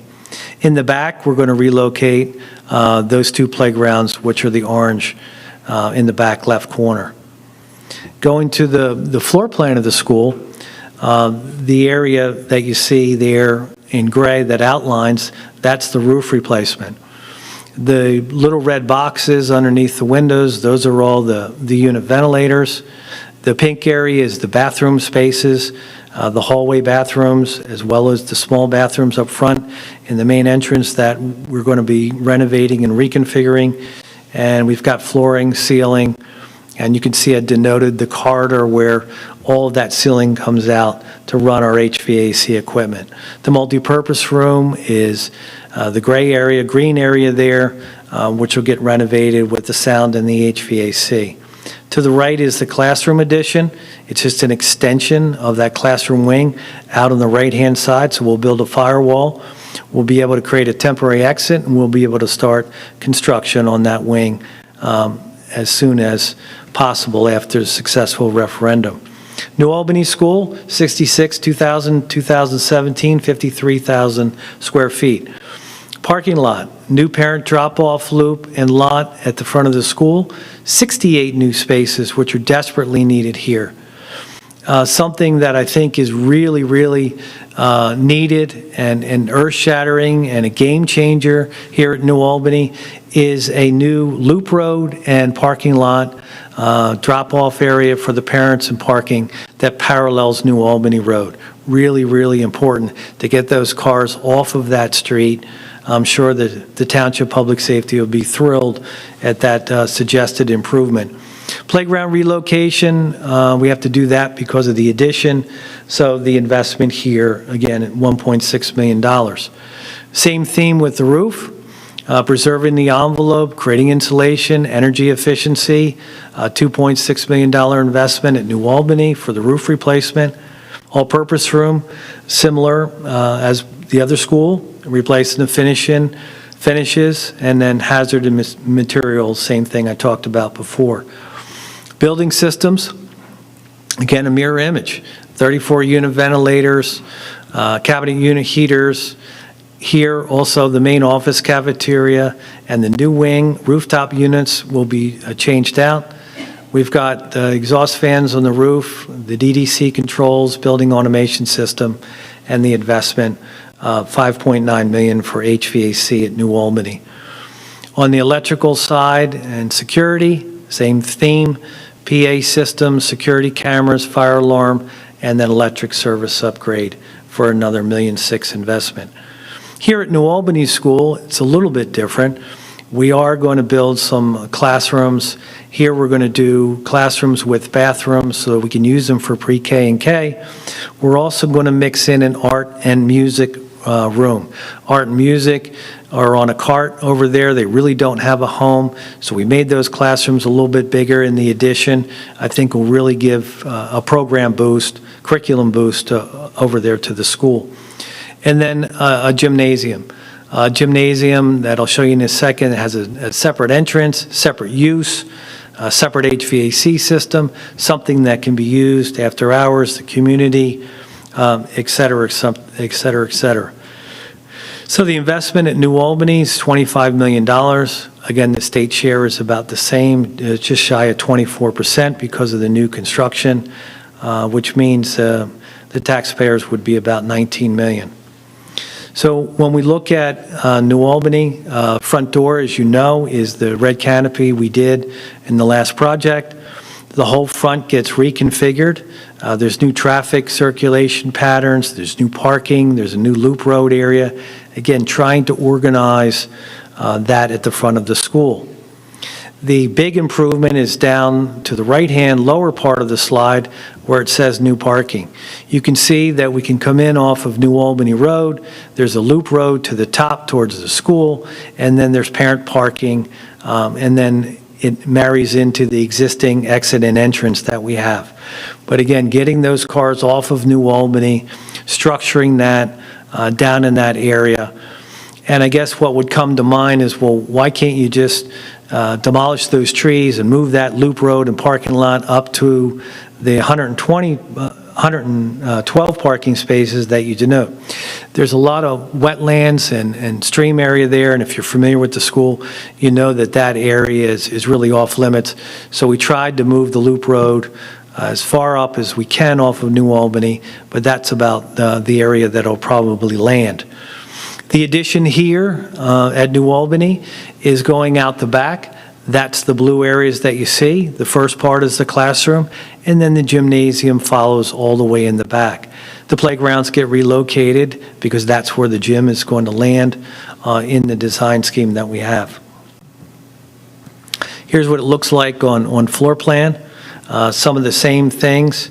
Here, the ceilings were in a better condition, but the unit ventilators will be part of the program, the renovations in the APR. The new gym is there in the back, and I should point out, I know it's hard to read, one of the things that we talked about when we strategized how the facilities can resonate with the entire community, I think it was the superintendent's idea to say, hey, we need to do a separate entrance. We need to have a row of bleachers. We need to have proper storage on the top of the plan. But we need to line this for pickleball and volleyball and a full-size basketball court. And I think that's very creative. We have to be as creative as we can with our facilities. And so you're probably thinking, well, how is that going to work? You have to separate the students from anybody else coming into the building. And we do that, where you see the two columns, and I'll blow it up. I don't have the blow up here. But where the entrance is, to the right of the gym, that's going to be a set of doors, security doors. So we'll be able to lock down the gymnasium. There's bathrooms opposite of where you enter the gymnasium with an office, and that'll be a self-contained area, if you will, that can be used after hours, separate from the student areas, which is the classrooms and the art rooms to the right-hand side. Here at this building, lots of different things that are going on. First and foremost, the ceilings in this building, the cafeteria, the echo that we have here this evening will be taken care of with new sound attenuation, new handicap lift on the stage, hall locker replacement, single tier wider.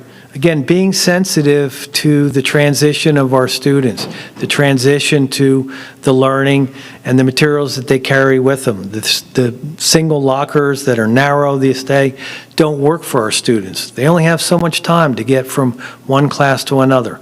So let's make it easier on them by taking care of that and giving them something useful. Hazardous materials here, VAT flooring under the univets. We have asbestos piping. We have transoms, transite panel. Convert the existing shop to a new wood shop and expand the music suite into storage areas. So doing something for curriculum here in addition to the essential building systems. Try to think outside the box. An exciting program that we're looking to bring in to the middle school and high school with this referendum is esports. Esports arena and robotics. So both of our middle school and our high school will have classroom spaces with furniture and systems to bring that curriculum into our middle school and high school. It's a trend that I'm seeing in a lot of my districts all over the state, and I think it's something, again, that'll resonate with part of the student population that maybe is not into athletics or performing arts, but let's make sure we take care of all the needs of our students. So the interior investment, you see it there, 2.9. Building systems, same as the elementary schools, unit ventilators, main office, HVAC, the DDC controls, major investment to deal with the HVAC upgrades here at the middle school. Security camera expansion, emergency generator. This is also a safety and security issue. We can run our building systems, we can run our heating systems in this building with an emergency generator. We could use it after hours and maybe even talk about some community use when we put the building systems on the generator. and then electric service that supports the other initiatives. So the investment here at the middle school is $10 million. There's no new construction, so it's fully funded by state government at $4 million, which leaves the local share at $6 million. So this is what the plan looks like. The ceilings, the areas. The one thing that I didn't mention, I brushed over, the blue areas in the gymnasium, those will be the scoreboards from the high school. They will be upgraded here at the middle school. We'll bring them over. I'll talk about what we're doing at the high school in a minute. Unit ventilators in red. The areas to the top right of the slide, that's where we're doing new carpentry and wood shop with new curriculum back in the right corner. And then that's the expanded music suite, the other gray area there, where we're going to completely reconfigure that, practice rooms, and appropriate areas. Esports and robotics land in the media center, which is the top right gray area in the blue lettering. On to the high school.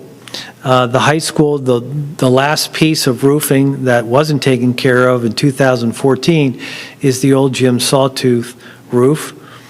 Interior, the auxiliary gym, new padding, flooring, and acoustics to improve that space. New STEM lab, converting the trainer's room and the storage room, I'll show you where that is in the back of the school, to a new STEM lab. Gymnasium, new video scoreboards. Again, that beautiful gymnasium, adding to its capabilities and features by going with some video scoreboards, relocating and reusing and conserving them and bringing them over here to the middle school where they're needed. In the media center, new sports arena, robotics classroom. The auditorium stage, when we renovated the auditorium in 14, we did not do the stage floor, so that will be taken care of as part of this referendum. And then the honor gym corridor, we've got some leftover asbestos there for $1.6 million investment. HVAC, these are the 20 remaining ceiling unit ventilators, along with updating the control system for an investment of $1.4 million.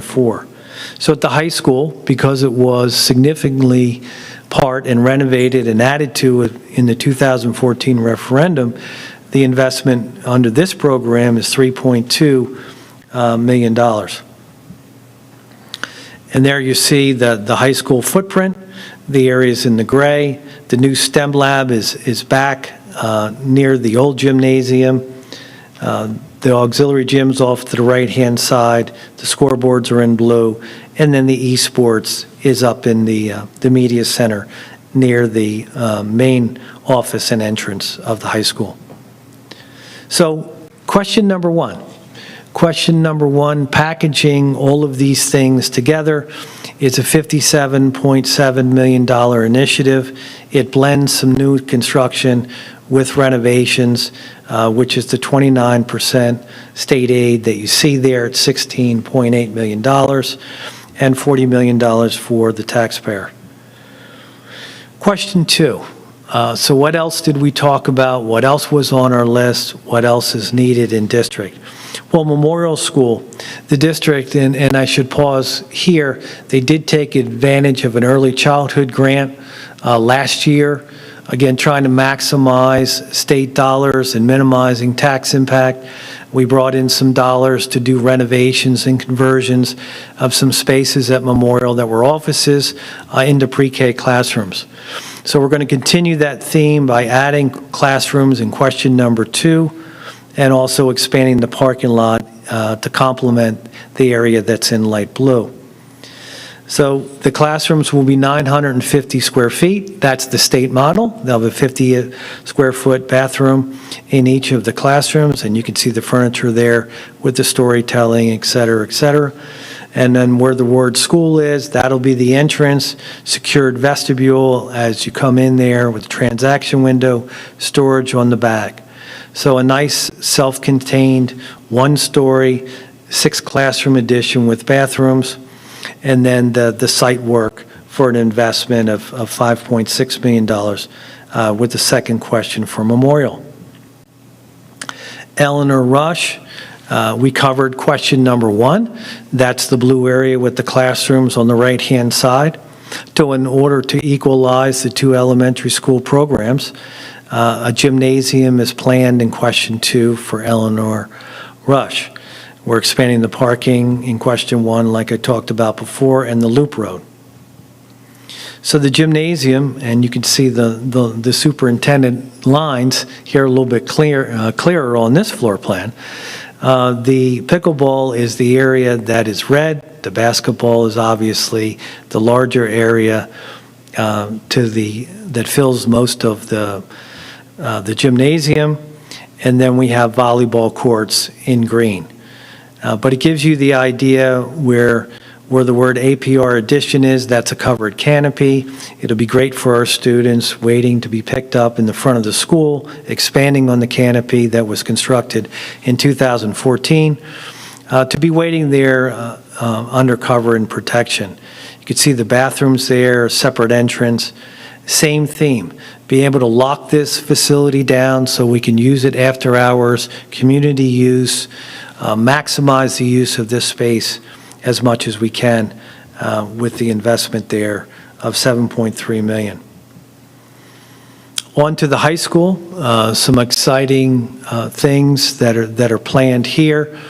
The stadium complex, new turf field and track, including track and field events areas, adding to our security camera and wireless for supervision, and then a new concession building. Concessions as well as supporting bathrooms to serve the excitement that's going to go on, whether it's Friday nights or other areas, sporting events there, for an investment of $4.8. Additionally, there was really a lot of pressure, as there is in every community, of recreation and different stakeholders in the community using our fields. So the thought here is that when you come into the campus, and I'll show you in a second, the front grass field will be converted to a new turf field. That'll increase the opportunity for play, increase the opportunity for community participation, and reduce maintenance costs trying to deal with grass fields and not having any time to rest them. So that's a $1.9 million investment. The Board of Education is always looking to minimize the impact on the taxpayers. There's discussions going on right now with Township Council and Township Government for a contribution of $1.5 million to try to reduce the outlay and the cost of that project. With it being available to the community, I think it's a great way to partner with them and also participate in a holistic approach. So the investment for question 2 at the high school would be $5.3 million. And you can see there on the slide, as you enter into the campus, the new turf field will be in your left-hand slide, just shy of the baseball outfield. And then obviously our stadium complex back in the corner would have the track, the turf field, the field events, as well as a new concession building, which will be concession as well as bathrooms for use. The great thing about having a concession building with bathrooms is that we avoid porta potties, we avoid going back into and security issues with the high school, et cetera. It's freestanding, and it takes care of all of our needs. And there's a schematic as to what it might look like with the concession up front and then the bathrooms in the back, again, for use. So in total, question number 1, as I mentioned before, is $57 million, state pledging $16.8 million. Question 2 is $18.3 million. So we're just shy of $77 million all in. The 2014 referendum, for reference, was a total of $44 million. $41 million passed with the tennis courts not. But the most important thing, I think, for the community is the tax impact. So as I mentioned, moving projects around trying to get projects that are maximum state aid eligible, and trying to come up with the least possible impact to the community was the goal in putting the program together. And so what you have is you have a home assessed at $236,538. That's your assessment. So that document would be available on the township website, your assessed value. It's not your sales value, it's not what you think you can sell your house for, it's your current assessed value.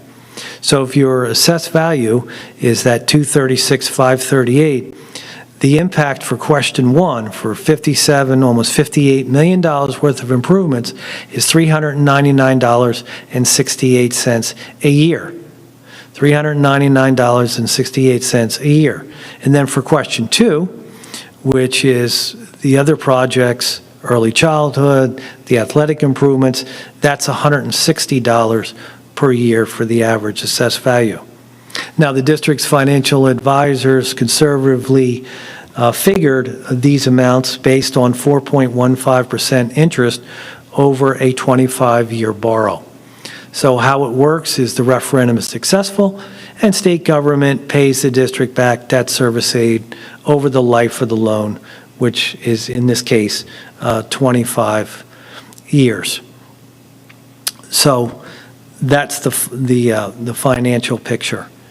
Where we are in the process, we have been planning, as Steve said, for a year and a half.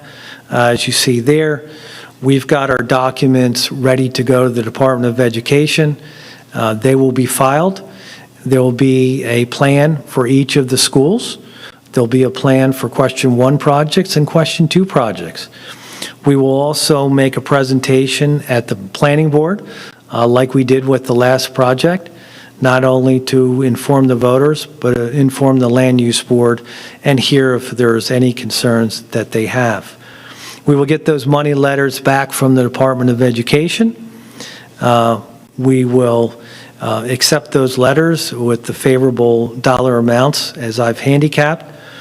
And then we roll into the ordinary items that need to be dealt with publications and certifications and ballots and mail-ins, sample ballots, etc. The special election, which is set forth by state regulation, it's one of the 4 special election dates that a school district can choose. This year it's September 15th. So that would be the target of the Board of Education, getting the favorable financial assistance from state government. This would enable the Board of Education then to borrow the money, and our office would be able to begin work in earnest to put the plans together so that we can get some projects ready to go.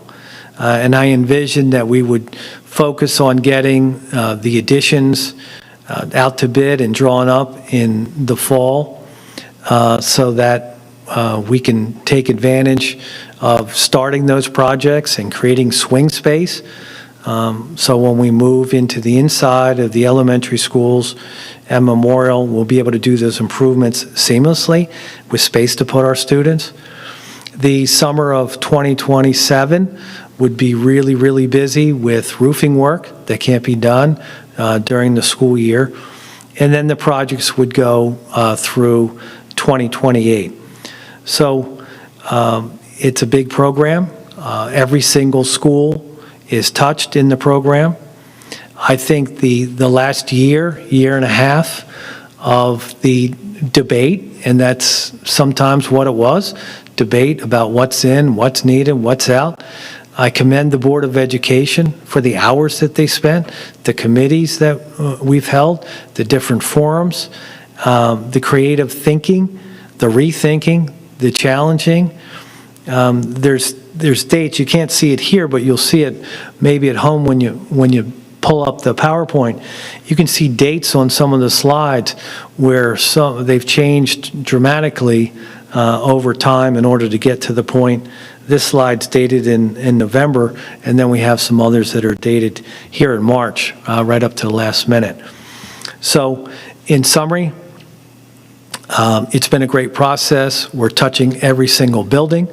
I think we're addressing not only the essential building systems, we're preserving the assets with the roofs, air quality with the HVAC, curriculum, trying to do different things for our students, whether it's performing arts, athletics, extracurriculum activities, security, safety, maintenance, ADA compliance. This program runs the gamut of all those different things, which was the goal of when we started this, to try to make sure that we thought of everything and still be respectful as we possibly can of the taxpayer by breaking it into two questions. So with that, I can answer any questions. Real quick, Mr. Garrison. I did want to mention that in the final version, I may have misloaded the version where after our referendum committee last met, we had made the decision we were able to move some of the finances around from some of the roofing work that we were anticipating at the memorial school, so we would not need to approach the township for that contribution. So I did just want to clarify that, that was a correction that should have been put in the last iteration. So with that, I just wanted to note that for the public, that contribution would not necessarily be a part of the final project because we were able to account for those dollars elsewhere in the project. So, only clarifying point. At this point, members of the board, I would encourage you to ask Mr. Garrison any questions related to the project. And again, for members of the public, tonight is an important first step in this, but we look forward to sharing this project with all corners of the community. We are really proud of the work that was done to date. The work of this board, the job of this board is to identify the challenges that exist in the district and to create potential solutions. And we feel like in presenting and advancing this project, ultimately it will be up to the public to tell us whether or not there will be support for this project, but we feel that this project certainly addresses the challenges that we're facing both right now and for a generation to come. So with that, members of the board, I would encourage any questions. And then I would also ask for a brief recess, Mrs. Fitzwater, if we're able to, after the presentation, because we've been going for about 2 hours now. I don't think the lack of questions reflects the lack of attention. As a board, we've had individual committee meetings in which we've had these presentations and reviewed this, so I think it's important to note that we've been able to speak to Mr. Garrison and ask some previous questions in previous meetings. So I do not have any questions this evening. I should also note, Bob, I don't know if this is the 10th, 12th, 15th iteration of the plan, but this is certainly, when we began the process, the project was certainly significantly bigger, and ultimately we had to make some decisions and determinations on which of the anticipated and projected projects would make the final cut, and this is ultimately what was decided upon. So thank you, Mr. Trumpe.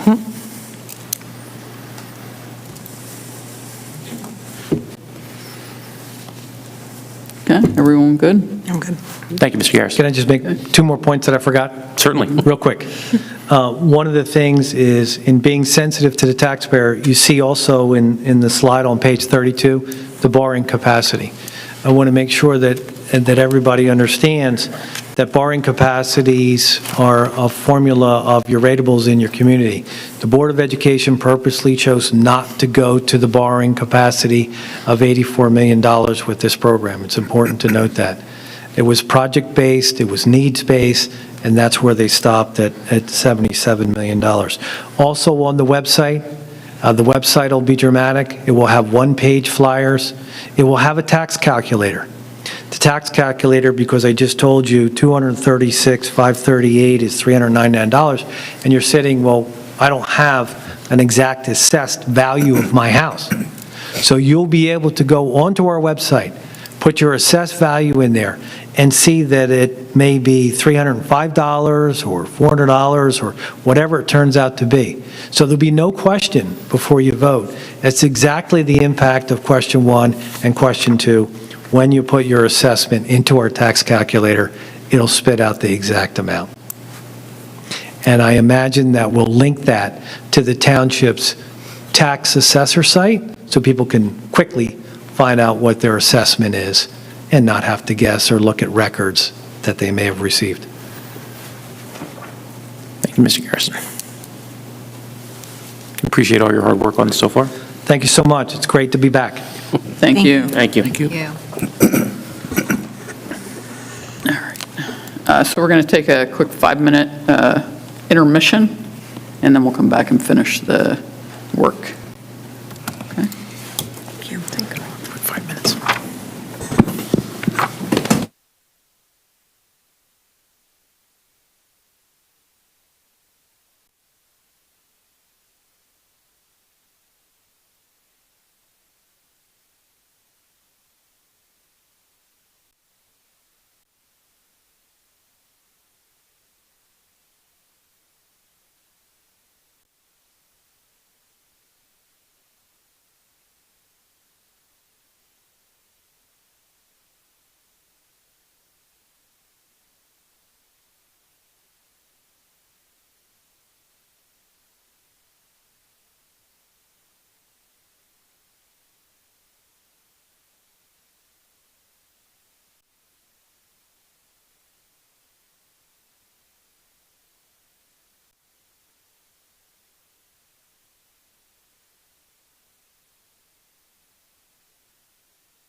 We're, woo, all of a sudden. Okay. We're at number 8, correspondence to the board. There've been a few parent emails, but they've all been handled or are being handled. Anyone have anything else that they need to share? Okay, we're moving on to number 9, committee reports. We have 3 different committees that met this month. The referendum committee met a few times, the policy committee and the finance committee. Finance met twice. I'll read the referendum committee minutes, and then I'll pass it off to the other chairs. So the referendum committee met via Google Meet on Tuesday, February 17th at 8:30, Wednesday, March 4th at 7, and Wednesday, March 11th at 7:30. The referendum committee was established on March 18th, 2025. Over the past year, the committee, along with several subcommittees, have met numerous times to plan and organize these projects based on the needs of the district and the community.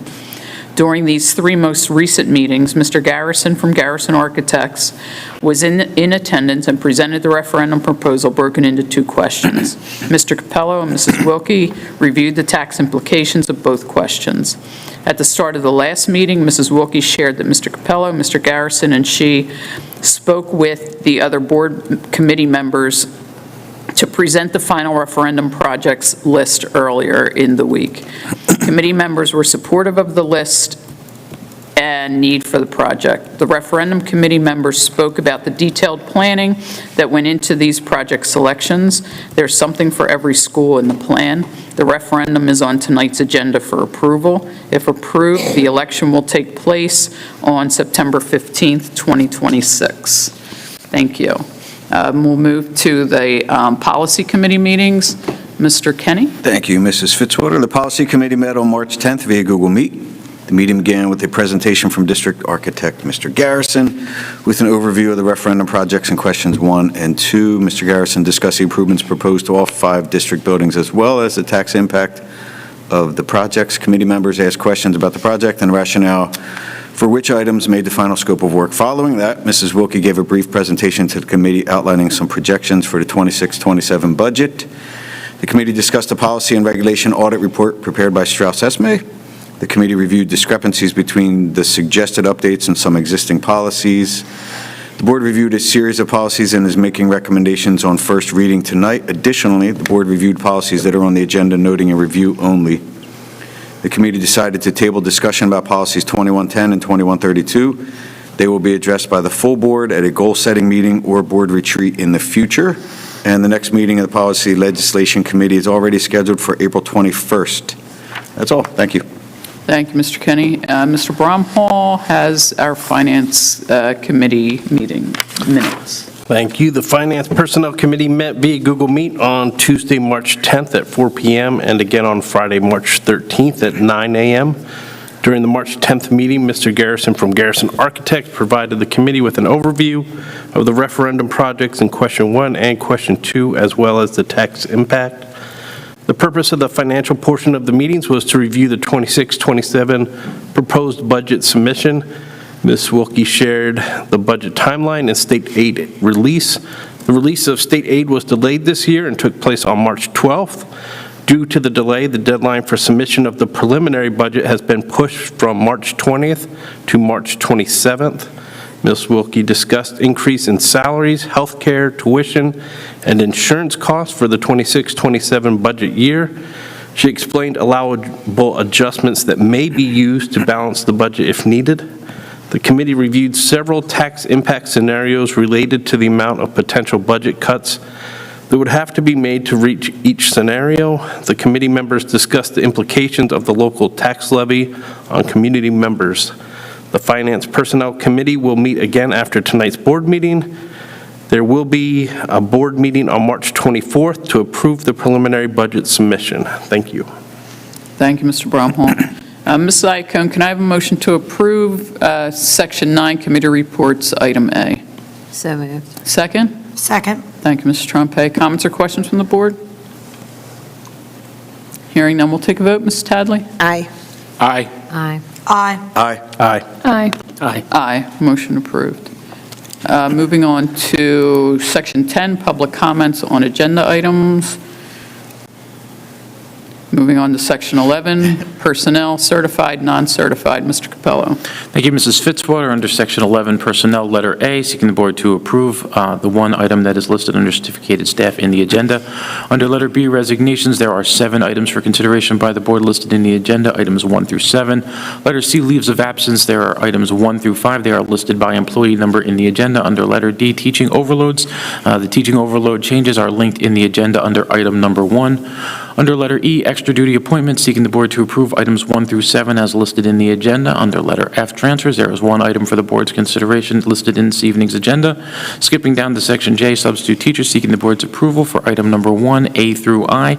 These are the items under personnel, certificated and non-certificated. Thank you, Mrs. Fitzwater.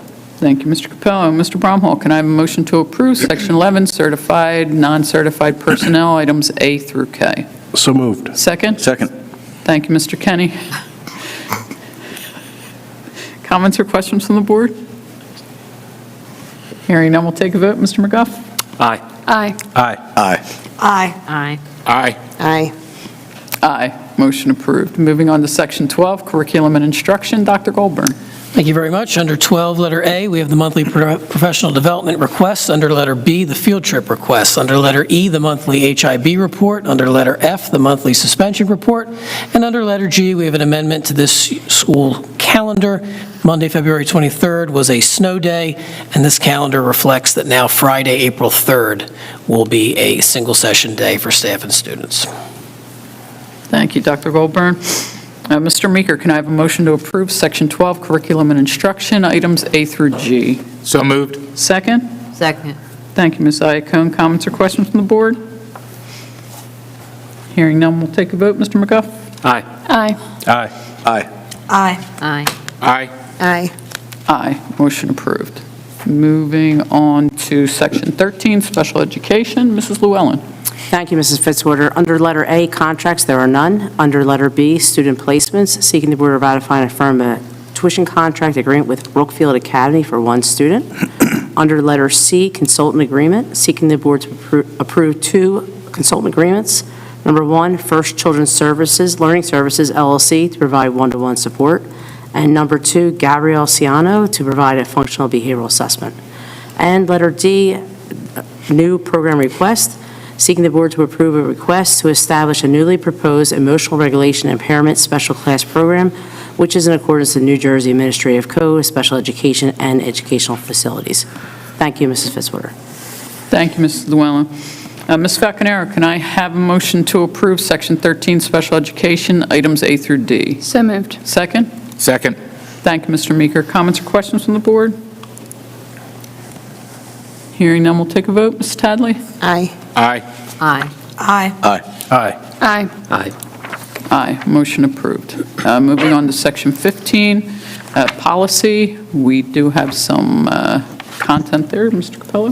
Yes, thank you, Mrs. Fitzwater. Under Section 14, policy, under item number 1, seeking the board to approve on second reading and adoption the 3 policies and requisite regulations that are listed after being on the meeting last month under first reading. Under item number 2, seeking the board's approval on first reading for the following policy revisions. Those policies are listed in the agenda. And under item number 3, as the board will recall, we have been reviewing our policies. That's why we've been meeting monthly, just to put fresh eyes on all of our policies. And there are 3 policies that will remain there under review unchanged. So they are listed in the agenda under item number 3, and that is policies. Thank you, Mr. Capello. Mr. McGuff, can I have a motion to approve Section 14, Item A, policies? So moved. Second? Second. Thank you, Ms. Iacone. Comments or questions from the board? Hearing none, we'll take a vote. Ms. Tadley? Aye. Aye. Aye. Aye. Aye. Aye. Aye. Aye. Motion approved. Moving on to Section 15, Business and Finance. Mrs. Wilkie. Thank you, Mrs. Fitzwater. Under Section A, grants, there are no items tonight. Under Section B, finance, item number 1, that the board approves the staff mileage reimbursements. Item number 2, that the board approves the 25-26 semi-corrective action plan dated March 17th, 2026. Item number 3, that the board approves the closure of the Colleen Cross Scholarship Fund. Item number 4, that the board accepts with appreciation the following donations: $384.82 from Vermees Machine Company to the Invention Convention, $100 from the Barclay Group to the Invention Convention, $250 from Colex Collision Experts to the Invention Convention, $500 from TD Bank to the Invention Convention, $100 from KPMG Gives care of Bergen County United Way on behalf of Casey Lynn Cunningham to New Albany School, and $3,000 from PPG Industries to New Albany STEAM Program and Invention Convention. Item number 5, that the board approves the proposed school facilities project as outlined below and in Mr. Garrison's presentation tonight. Under Section C, Operations, there are no items, and under D, Contracts, item number 1, that the board approves the sending tuition contract between Cinnaminson Board of Ed and Burlington County Special Services as outlined below. Item number 2, that the board awards bid number 2526-004 for custodial services to ACB Services. And item number 3, that the board approves the settlement agreement as outlined. Thank you, Mrs. Fitzwater. Thank you, Mrs. Wilkie. Mrs. Tadley, can I have a motion to approve Section 15, Business and Finance, items A through D? So moved. Second? Second. Thank you, Mrs. Trempe. Comments or questions from the board? Hearing none, we'll take a vote. Mr. McGuff? Aye. Aye. Aye. Aye. Aye. Aye. Aye. Aye. Aye. Motion approved.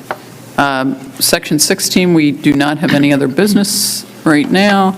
Section 17, public comments on other matters. Since I don't see any members of the public here, I'm going to pass that. Anybody? Section 18, comments from the board. Mr. Kenny. Thank you. Congratulations to all of the award winners tonight and to our winter athletes, especially the girls' basketball team for its historic season. Congratulations to Cinnaminson High School special ed teacher and Morristown girls' basketball head coach Jeb Halley on his team's Group 3 state championship. Congratulations to New Albany STEAM teacher Lauren Coker for receiving $3,000 in grants from PPG Industries for use in our STEAM program.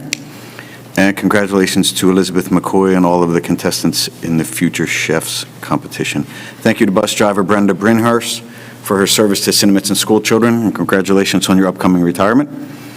Likewise, thank you to CMS teacher Lauren Every Clayton for her years of service to the children of Cinnaminson Middle School, and also congratulations on your upcoming retirement.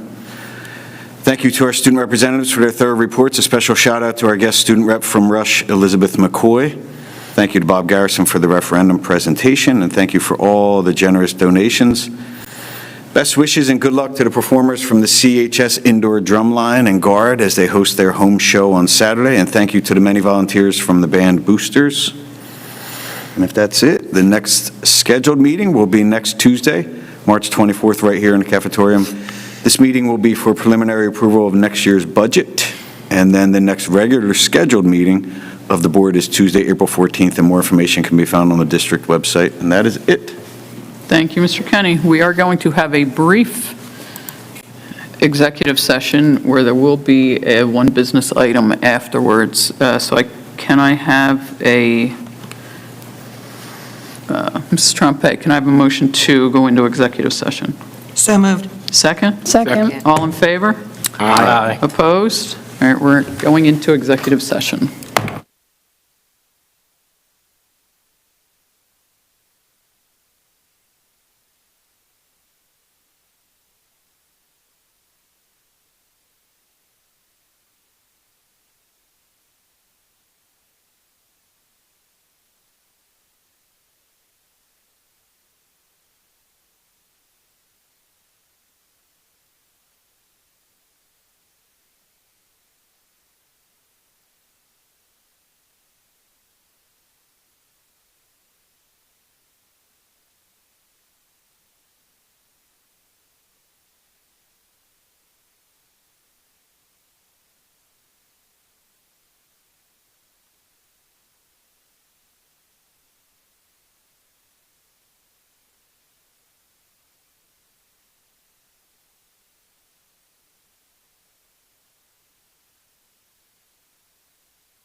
to reconvene the public meeting? So moved. Second? Second. Thank you, Mr. Trempe. All in favor? Aye. Opposed? We're back in public session. We have one item under number 21, other business. Mr. Meeker, can I have a motion to approve Section 21, other business number 2, item A? So moved. Second? Second. Thank you, Mr. Kenny. All in favor? Aye. Opposed? Okay, motion is approved. Ms. Falconero, can I have a motion to adjourn? So moved. Second? Second. Thank you. Thank you, one of you guys. All in favor? Aye. Opposed? All right, good night, folks.